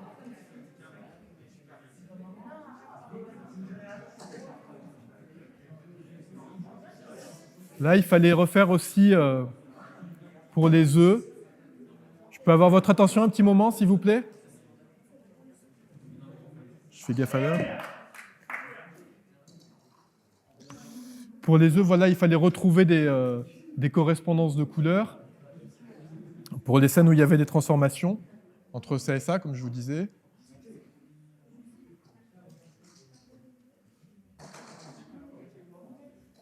Voilà un petit peu, tout ça c'est les préparatifs. Ça c'est pour la partie un peu biographie à la fin, c'est toute une scène très particulière pour laquelle on a mis un petit moment. Quand on a attaqué le tournage, on n'avait pas le traitement de cette scène. On savait juste qu'on voulait faire un peu comme une mise en abîme, comme un petit théâtre dans le théâtre, en fait, avec une musique d'orgue de barbarie, un peu comme quelqu'un qui présenterait ça sur une foire. Et on est parti sur l'idée de l'esthétique un peu des estampes, des gravures, en rapport avec ce monde de l'imprimerie aussi, du papier, de l'édition. Ça, c'est chez Boully Lanners où on a enregistré le son. Ça, c'est les tout premiers essais, voilà, en xylogravure, comme ça.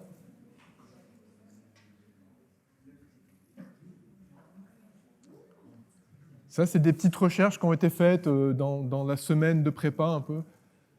On avait Ludivine, qui était en stage sur le tournage, était là une semaine avant, donc je lui avais assigné quelques pistes à explorer, justement, sur cet aspect-là qui n'était pas encore très en place. Ça, c'est ce qui a ressemblé de plus près à un storyboard, mais qu'on n'a pas utilisé, sur l'ouverture du film. Et ça, c'est des recherches un peu pour les personnages qui circulent. Voilà. Louis, donc, qui est papa depuis pas longtemps. Le Chili, Gabi. Et on est au bout, là, de cette série.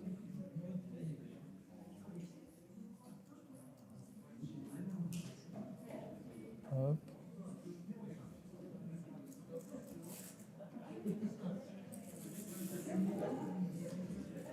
Après là, on va faire comme ça, ce sera plus vite.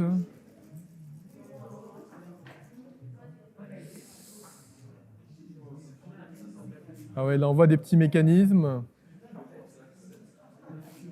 Non, je ne sais pas si on voit grand-chose.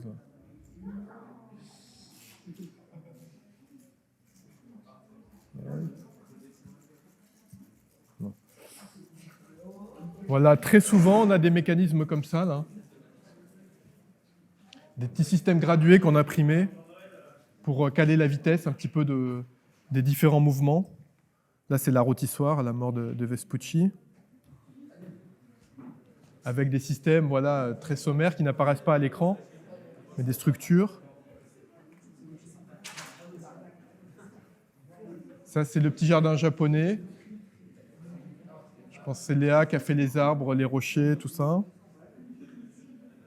Voilà. Des petites miniatures comme ça. De stade, là on voit un petit peu aussi... Alors on a tourné avec un Sony Alpha, donc un DSLR assez standard. Et puis pas beaucoup d'équipement. On avait un slide qui nous a plus servi souvent à animer des trucs sur le plateau, à faire des petits mécanismes comme ça pour des choses en mouvement sur le plateau, plus que pour des mouvements de caméra, même si on a fait quelques travelling comme ça. Quoi d'autre? Ouais, le bras magique, on avait un problème dans l'endroit où on était, on ne pouvait pas changer de plateau, c'est qu'il y avait un espèce de plancher, et chaque fois qu'on marchait, du coup, sur un trépied, ça bougeait, quoi. Et ça, au début, c'était un casse-tête, et on a fini par, en fait, vu qu'on était sur une structure métallique L-stable, clamper comme ça le bras magique sur le plateau directement. Et on a reproduit ça à chaque fois. Enfin, à chaque fois, on utilisait du coup des structures, ou comme ici, rattachées au plateau, en fait, sur lequel on venait fixer le bras magique si on avait besoin de recul. Ça nous a permis d'avoir une stabilité. Donc c'est des solutions un petit peu bricolées comme ça, mais qui ont permis d'assurer voilà, une continuité de qualité.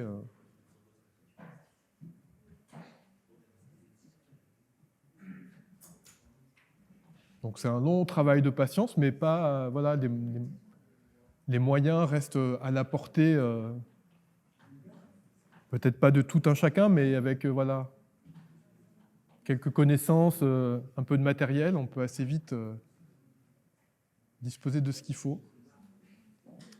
Donc là, une marionnette fabriquée en plastiline, avec le petit cadre vert, du coup, pour intégrer... D'après, on avait retrouvé comme ça dans un Newsweek une planche de photos au format identité de Spike, et on s'est rendu compte qu'on pouvait faire un peu les mouvements de sa bouche. Voilà.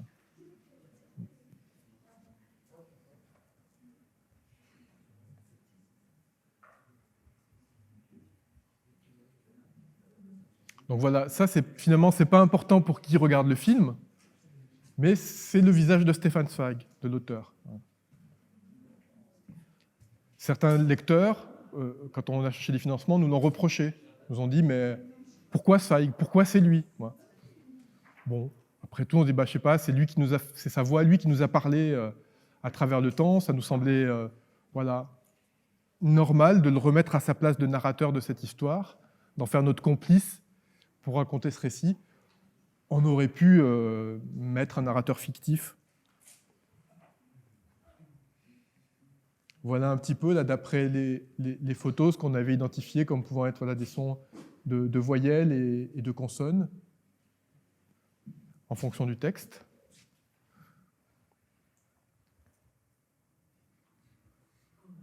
Donc là, c'est des plans qui demandent quand même pas mal de méthodologie et de construction, d'avoir des espèces de mini-fiches d'exposition, de timer en fonction des phrases et des syllabes prononcées, voilà, le nombre de prises de vue, en coordonnant ça avec les mouvements aussi, de donner une gestuelle aux mains qui va correspondre à ce qui est dit.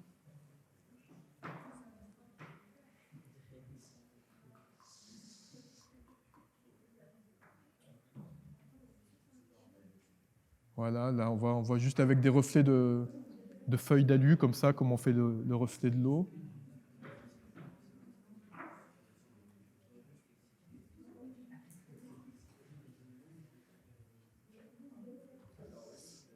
Des petites esquisses. Là on voit aussi voilà, les personnages, comment ils vont être animés, tout simplement avec des petites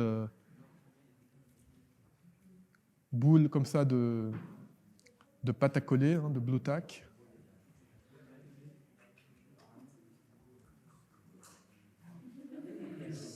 Voilà, là c'était pareil, c'était assez rigolo. Le seul truc, c'est que c'était une journée de canicule. Ça, c'est à Sébaza, juste en dehors de Clermont, au studio Imago, qui est un studio d'expérimentation musique et images. On a pu avoir accès pendant une journée pour tourner ces plans-là. C'était un petit peu l'enfer pour Louis, parce que voilà, il devait faire 38 degrés à l'intérieur. Lui, il était comme ça. En plus, on avait rembourré le truc avec de la mousse. Il a dû perdre 3 kilos ce jour-là. Mais c'était rigolo. Voilà. Le costume, c'est pareil, il a fallu l'adapter, le préparer. Ça, c'est voilà, toutes les échelles de bateaux aussi dont on pouvait avoir besoin pour différents plans. Les petits nuages suspendus. Les feuilles nécessaires, comme ça, voilà, du A5 au A10.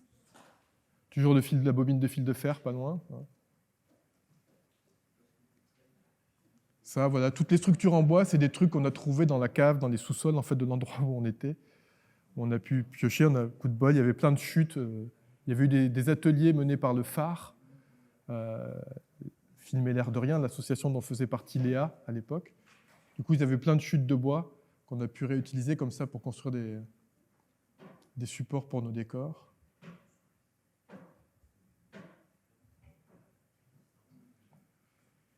Donc voilà, je ne sais pas si...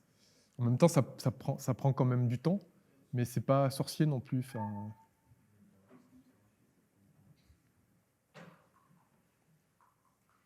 Si c'est bien réfléchi avant, voilà. Là, on avait le slider pour le coup.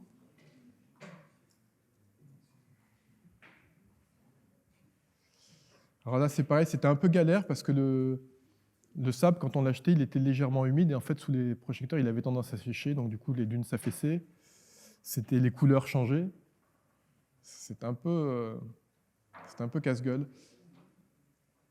Et on avait fait pareil, fait des réglettes, des temps de défilement pour chacun qui est calculé, qui est différent, pour qu'ils ne bougent pas tous en même temps. Ceux qui sont à cheval vont forcément plus vite. Donc voilà, il y avait des mini-feuilles d'exposition comme ça, par groupe de personnages, par rangée qui devaient avancer, par coulisses comme ça, pour les faire progresser.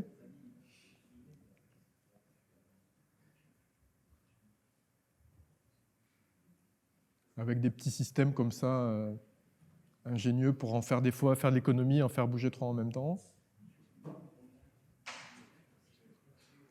en jouant sur la distance et donc la profondeur de champ.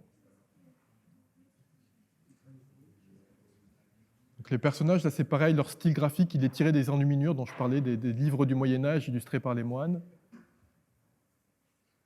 Donc toujours cette source livresque qui collait au sujet, qui était cohérente esthétiquement avec ce dont on parlait.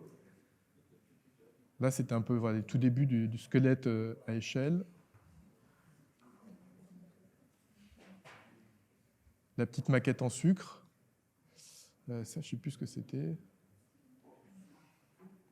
Ça, c'est le plan du fauteuil du personnage du narrateur, pour découper, pour faire le fauteuil en cuir.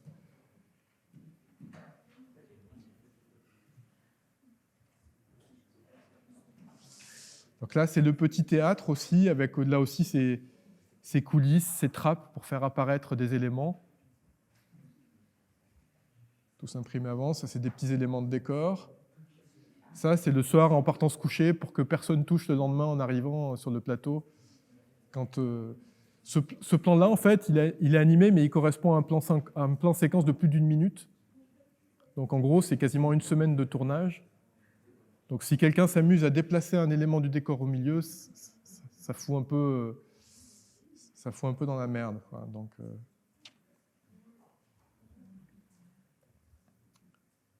voilà un petit peu tous les éléments nécessaires. Là aussi, les différentes échelles, selon la profondeur, selon où le personnage apparaît.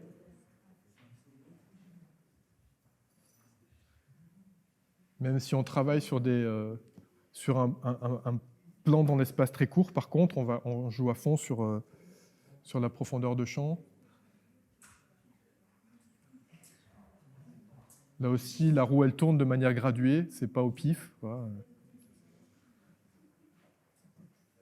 Là, voilà les dispositifs d'éclairage comme ça, avec plutôt le rouge, une couleur un peu comme ça, diabolique, violente, et le bleu pour les personnages plus doux.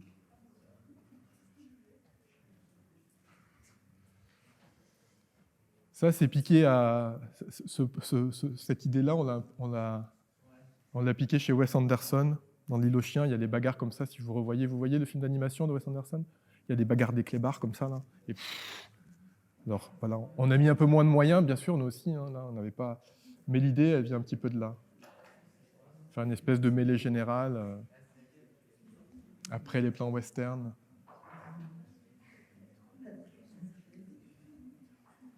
Les plans western, donc travelling, donc slider.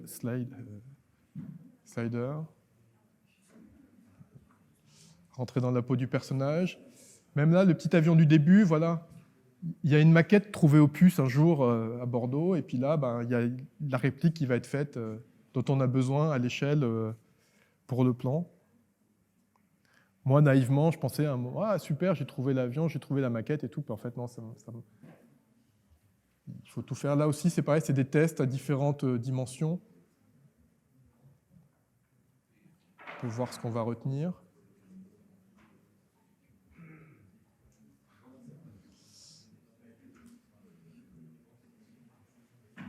Voilà, différents accessoires, différents tests aussi pour voir un petit peu comment ça réagit dans le cadre. Là, voilà un petit time-lapse.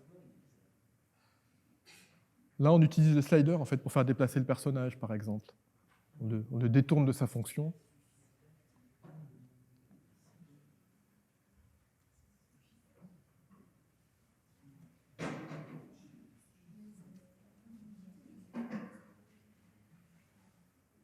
Donc voilà, on est avec des rigs super rudimentaires et bricolés, en détournant des objets qui ne sont pas prévus pour, et avec un peu de pistocole là aussi.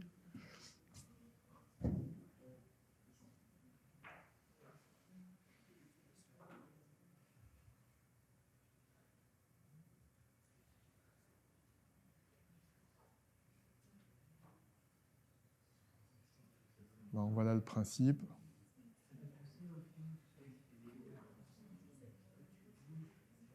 On a un système de bascule aussi, voilà, on a le jour derrière et la nuit qui est là, c'est sur le même... C'est le même carton peint. Ça, voilà.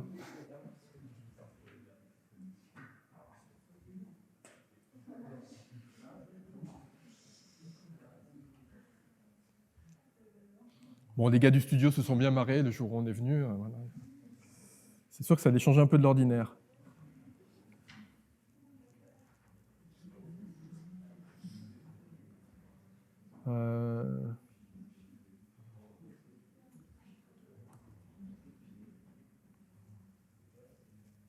Voilà, c'est un autre petit test, finalement en plus pour un plan, là aussi où on détourne un peu l'équipement qu'on a.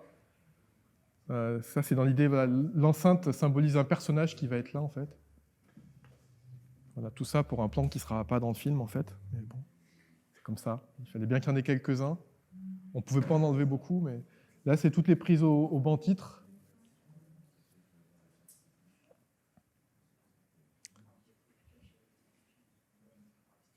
Ça, c'est un petit composant qu'on trouve dans les magasins d'électronique, là, ces petits fils là, qu'on peut les déformer en les chauffant un petit peu, en fait. On achète des grandes barres de 2 mètres, et puis en les chauffant, on leur donne la forme qu'on veut. Donc c'était assez pratique pour ce genre de plan. Là, c'est le voyage de Marco Polo. Donc, voilà, c'était beaucoup au banc titre ou comme ça, en travelling slider. Là, on revoit le rig très sommaire, en nouveau. Voilà, le pistocole, le bout de fil de fer.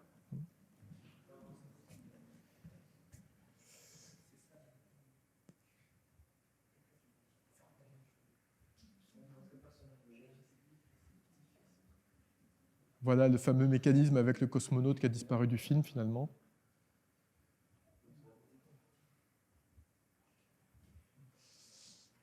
Donc là, on est passé au cyclo noir derrière pour faire le cosmos. Alors, on s'est rendu compte que, pareil, il a fallu... on s'est posé tout un tas de questions, hein, c'est con, mais là, c'est intéressant par rapport au code du cinéma.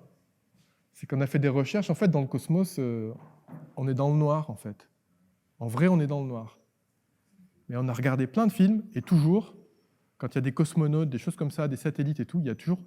Le ciel est constellé d'étoiles, beaucoup plus même qu'on en voit, même les nuits d'été, loin des villes.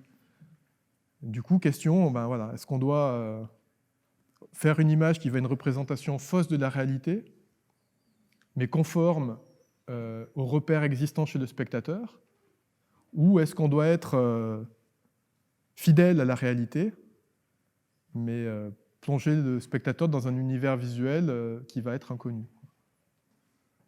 Donc on a tourné comme ça, on a fait des essais et on a fini par rajouter des étoiles en fait. Parce qu'on s'est dit que non, que ça, enfin, si vraiment on amenait cette espèce de gravité dans l'espace sans les étoiles, on trouverait pas, enfin le spectateur ne trouverait pas ses repères. Donc toujours pareil, les petits systèmes de graduation maison, les petits réflecteurs.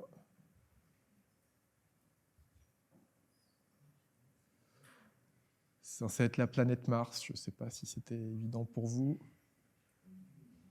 On était déjà un petit peu au fait de ce qu'allait arriver en ce moment. L'exploration de Mars étant la prochaine étape. Les gargouilles.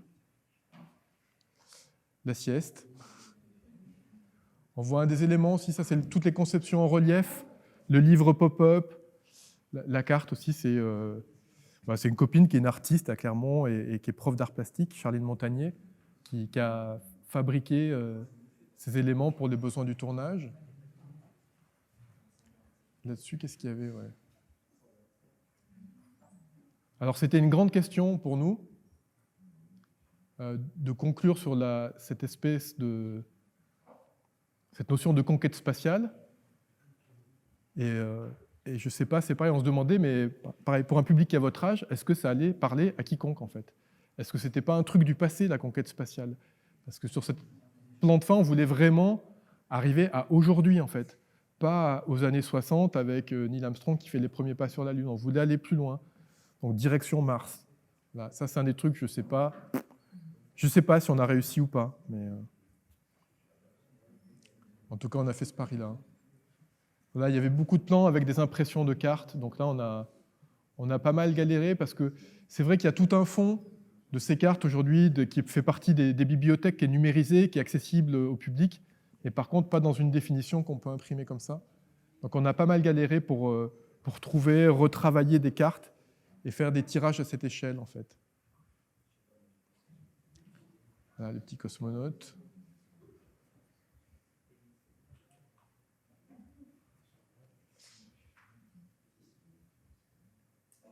Voilà, ça c'était le plan du split screen aussi qui était un peu compliqué à monter. Ça c'était un petit visiteur sur le plateau. Ça, en vrai, voilà, ça ressemble plutôt à ça. Ça c'est toute la conception voilà, du plan séquence comme ça, du plan split screen de la lettre de Colomb à son fils, où on découvre qu'en fait les deux explorateurs que depuis 300 ans, tous les historiens, chercheurs du monde entier dressent l'un contre l'autre, en fait, ils se connaissent et ils s'apprécient.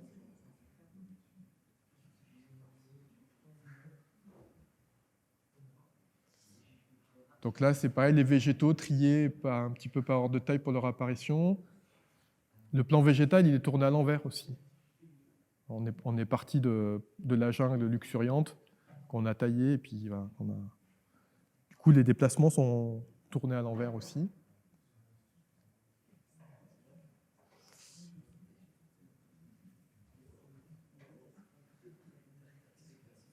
Alors là, c'est pareil, quand c'est installé, qu'on tourne en plein été comme ça, on n'a pas longtemps pour le faire, le plan, en fait. Il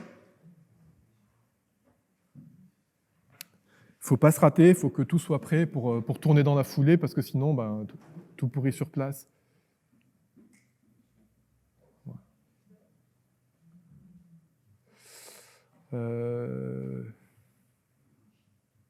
Oui, pardon. Je sais que dans les films, en général, on tourne pas les plans dans l'ordre chronologique. Est-ce que là, c'est différent, vu qu'ils n'ont pas de rapport et qu'ils sont tous au même endroit? Alors non, c'est pareil. Là, en fait, j'aurais pu vous montrer un autre document de travail où on avait, là, vous avez vu un peu les documents Word en 3 colonnes. Je suis pas arrivé. Après, on a ce qui s'appelle, en animation, on fait des feuilles d'exposition normalement. Mais en gros, ça ressemble à un tableur Excel, un gros tableur Excel, et on a numéroté, on a codé en fait chaque plan. Il y avait, je crois, un peu plus de 90 plans, un peu plus de 120 au final. Et on les a regroupés par famille en fait. Tous les plans qui étaient sur le cyclo blanc, tous les plans qui étaient sur le cyclo de nuit, les plans Cosmos, tous les plans qui faisaient appel à de la matière organique, les plantes, le sable, tous les plans qui étaient au banc titre, les plans qui étaient avec les cartes qu'on devait coordonner pour les sortir, souvent pour des raisons économiques, en fait, pour les tirer un meilleur prix chez l'imprimeur, plutôt que de les faire au fur et à mesure, d'essayer de négocier un tarif de bloc. Du coup, il faut avoir fait tous les choix sur ces plans, comment on va les tourner. Mais on a vachement regroupé comme ça le plan du petit théâtre, comme je disais, là, avec les escamotages, tout ça à part. Donc on a découpé comme ça, en fait. Et on a aussi découpé en fonction aussi de l'apparition des personnages, de l'apparition du poussin, par exemple, etc. Après, il y avait des petits modules comme voilà, les images sur fond vert, le poussin sur fond vert, ça on savait qu'on pouvait le faire à peu près en une journée. C'était des journées qui pouvaient être un peu flexibles, qui dépendaient plus de contingence, de quand est-ce que le studio il allait être libre et qu'on y aurait accès. Donc il fallait qu'on le recase dans le planning en fonction de ça. Mais en même temps, c'est une journée, ça pouvait venir s'imbriquer assez facilement. Voilà. Donc voilà, encore une fois, là on n'était pas dans un mode de production industriel ou avec une équipe comme Wes Anderson où il y a 100 personnes qui vont devoir bosser et où tu ne peux pas trop toucher au planning parce que sinon la direction de production va s'arracher les cheveux, quoi. Là, on était une petite équipe qui pouvait réajuster. Voilà. Les plans en extérieur, dont on allait se servir pour les intégrations sur les plans du poussin sur fond vert, bah, c'est pareil, on allait les caler en fonction du temps. Et là, souvent, pour les retirer du planning de fabrication et de plateau, avec Louis, on allait les faire le week-end, en fait. Donc, il y a des plans d'Amérique du Sud qui sont tournés dans les monts du Sancy, par exemple. Et puis, la statue de la liberté qui apparaît à un moment, on n'a pas été à New York, quoi, mais Louis passait par Paris dans un de ses allers-retours. Il y a une réplique à un endroit, quoi, de la statue de la liberté en bord de Seine. Donc voilà, il s'est mis en super contre-plongée pour lui donner de la grandeur, quoi. Mais on avait trouvé des petites astuces comme ça. Et ça, c'était presque... Voilà, il y avait une partie comme ça qu'on traitait presque marginalement. C'était des petits bouts, on savait qu'on en avait besoin, ça devait être dans la boîte. Mais on avait ces petits trucs amovibles qui étaient simples, qui nous permettaient d'aménager un petit peu ou de reporter simplement. Et puis des grands blocs, par contre, où là, il fallait vraiment avancer, quoi. Et là, c'est des plans, voilà, c'est des plans là, on est au Chili un petit peu après, donc on tourne l'été 2018. à Clermont. Et après, moi, c'est pareil, vu que je bosse pour Sauf qui peut, il y a un festival à produire, et souvent de septembre à février, c'est une espèce de tunnel qui prend un peu tout mon temps. Donc c'est un peu plus compliqué d'être sur un projet créatif à ce moment-là. Par contre, le festival se clôture le 10 février. Le 11 février, je suis dans l'avion pour le Chili pour essayer d'avancer. Et on a fait son. Là, on est avec le compositeur musique. Alors, je pourrais vous faire écouter. Pour la musique, ça a été un peu compliqué, parce qu'on avait un compositeur qui bossait avec nous, mais en fait, qui n'a jamais vraiment bossé avec nous. Moi, je l'avais au téléphone. Je crois qu'il a... Je ne sais même pas s'il a rencontré Louis une seule fois. Il est parti plein pot sur le scénario avec plein d'idées qu'il nous envoyait. À chaque fois, on trouvait ça intéressant, mais en même temps, on était en train de produire le film. On n'avait pas tellement le temps d'échanger sur la musique, tout ça. On était dans des délais serrés. Et quand on s'est retrouvé à commencer d'intégrer ces musiques, en fait, ça ne collait pas. Donc c'était un moment un peu triste, parce que c'est un bon copain à moi en plus. Moi, je me suis demandé si je n'allais pas perdre mon pote, quoi, parce que lui, il s'était mis à fond dans le projet. Mais voilà, la musique ne matchait pas. Elle amenait une espèce de tristesse au film, un truc un peu synthétique qu'on avait du mal à manipuler. Et puis là, pour le coup, c'est pareil, il y avait des impératifs il fallait avancer pour le film. On n'avait pas tellement le temps de revenir en arrière. Louis s'était réinstallé définitivement au Chili. Donc on a travaillé avec des compositeurs sur place, en fait.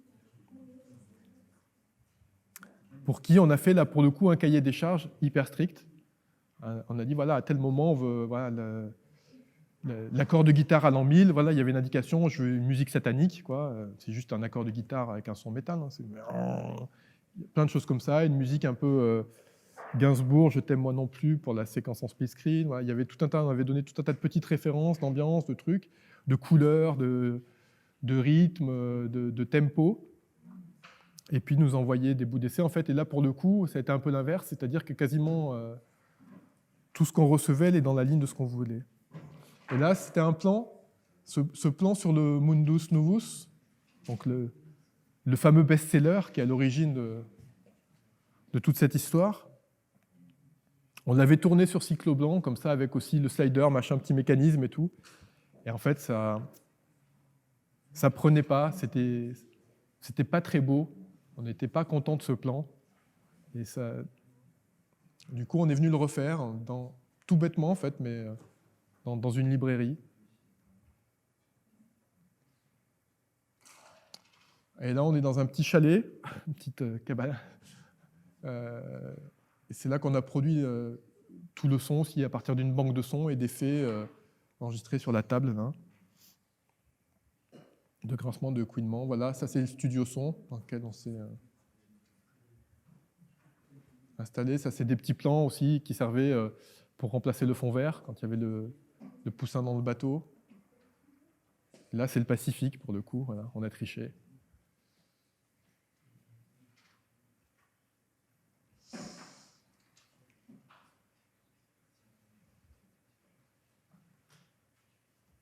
Voilà le calage, voilà Manol, le frère là, qui bosse sur les intégrations, justement. Il y avait ce petit plan aussi qu'on n'avait pas eu le temps de tourner et qu'il a fallu tourner. On a trouvé là encore un peu des petites astuces pour faire un 1 à partir du 2.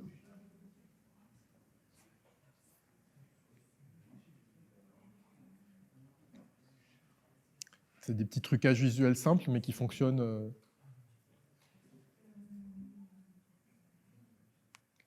Voilà, toujours avec le fil de fer et le piste-colle. Si vous voulez faire de l'animation, familiarisez-vous avec le fil de fer et le piste-colle.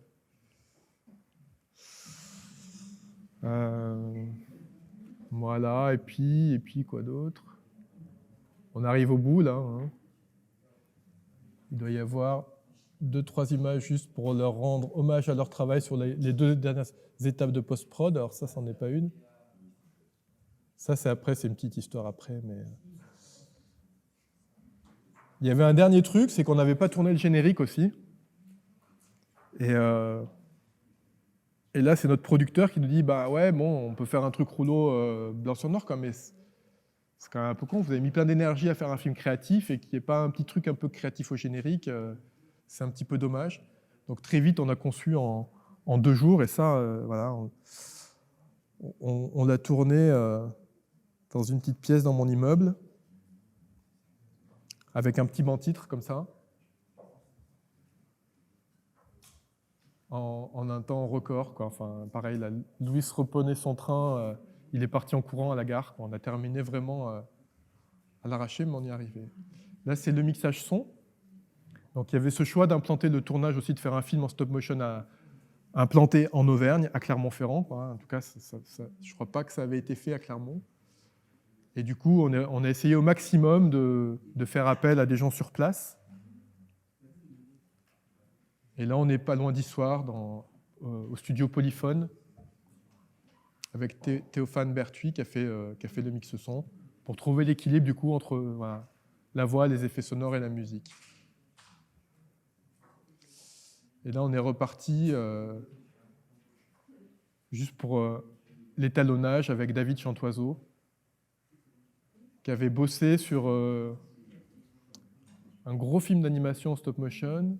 Attends, j'ai mangé le titre. C'est pas Wall-E, c'est The Tower en anglais. Voilà. L'étalonnage. Et là, pour la petite histoire, c'est juste... ça, c'est au Portugal, en juillet. Donc, on termine le montage et la post-prod, je crois, courant juin. Et là, en juillet, je suis, moi, dans un festival au Portugal. Et c'est là que je rencontre Ben, qui va être le distributeur du film, en fait, sur une reconstitution d'une nef de l'époque qui servait à ces grandes découvertes. Voilà. Pas de hasard. Et pour vous dire vite fait sur la vie du film un petit peu après, bah, ça dépend beaucoup des festivals. C'est un film pas facile à distribuer parce que bavard. Donc internationalement, c'est compliqué pour des festivals qui n'ont pas les moyens de sous-titrer dans leur langue pour le public. Si on n'a pas des sous-titres chinois, slovènes, c'est un petit peu compliqué. On a fait, si j'ai un petit bout, on arrive peut-être à la limite du temps, ouais. On a fait une version audio en espagnol, plus pour l'Amérique latine, parce que c'est vrai que c'est un peu, voilà, c'est compliqué de voir toutes les petites astuces, toutes les petites trouvailles visuelles si on est en train de lire les sous-titres. J'étais très content, les sous-titres ont été bien faits, donc en anglais on arrive à suivre, mais si on n'est pas habitué à lire les sous-titres, voilà, le film, t'es obligé de le revoir en tant que programmateur pour être sûr que rien t'a échappé, quoi, parce que même en le voyant comme ça, mais ça c'était une de nos intentions qui peut paraître contre nature, c'était que ce soit un film qu'on se dit, bah, il y a tellement d'informations que je voudrais le revoir, ou il y a tellement de petites choses qui se passent que je voudrais le revoir. Donc pour nous, ce n'est pas un problème que le public puisse avoir envie de revoir ce film. Ça faisait même partie de nos intentions. Mais pour le coup, pour certains programmateurs, ben, si leur public n'est pas un peu habitué à lire des sous-titres, ça va les freiner, ou pour des questions de budget aussi. Donc voilà, il a quand même pas mal circulé. Il a commencé sa vie au Brésil, à Sao Paulo, en Nouvelle-Zélande, ensuite à un festival qui s'appelle Show Me Shorts. Il est passé dans quelques festivals comme ça, qui, même si ce n'était pas l'intention, qui sont des festivals qui présélectionnent pour les Oscars au niveau court-métrage ou animation. Donc c'est toujours bien pour la vie du film. Il est passé aussi un peu dans des festivals qui s'intéressent au cinéma d'Amérique latine, et des fois dans des sections jeunes publics aussi. Donc voilà, là, en un an, il a dû passer dans une trentaine de festivals comme ça. Là, il a continué. J'ai un peu arrêté de suivre, comme je vous dis, j'essaie d'enchaîner un petit peu sur mes nouveaux projets. Mais il était à Beyrouth en décembre encore. Il a pas mal circulé aussi en Belgique, un peu au Québec, en Suisse, dans les pays francophones. Pareil, au Liban, il y a quand même tout un univers autour de la francophonie, où je pense, pareil, c'est plus facile pour les programmateurs d'appréhender le film, parce qu'ils le comprennent déjà à l'audio, en fait. Ils ne passent pas par les sous-titres. Voilà. Et pour la petite histoire, dans la version espagnole, il y a une petite modification. Bon, ça ne vous dira pas grand-chose si vous ne la voyez pas. Mais la toute fin, l'épilogue dans l'espace, c'est une voix féminine qui le dit. On a fait un pas de côté. On s'est dit que cette partie-là qui nous ramenait au temps moderne, c'était plus Zweig qui la racontait, c'était plus notre narrateur. C'est une autre... on va dans le futur. Et ça marche pas mal aussi, ça donne une autre patte au film. Voilà, j'espère avoir un petit peu éclairé vos idées sur comment ça se conçoit, comment ça vit. Merci Laurent. Je vous en prie. Merci à vous.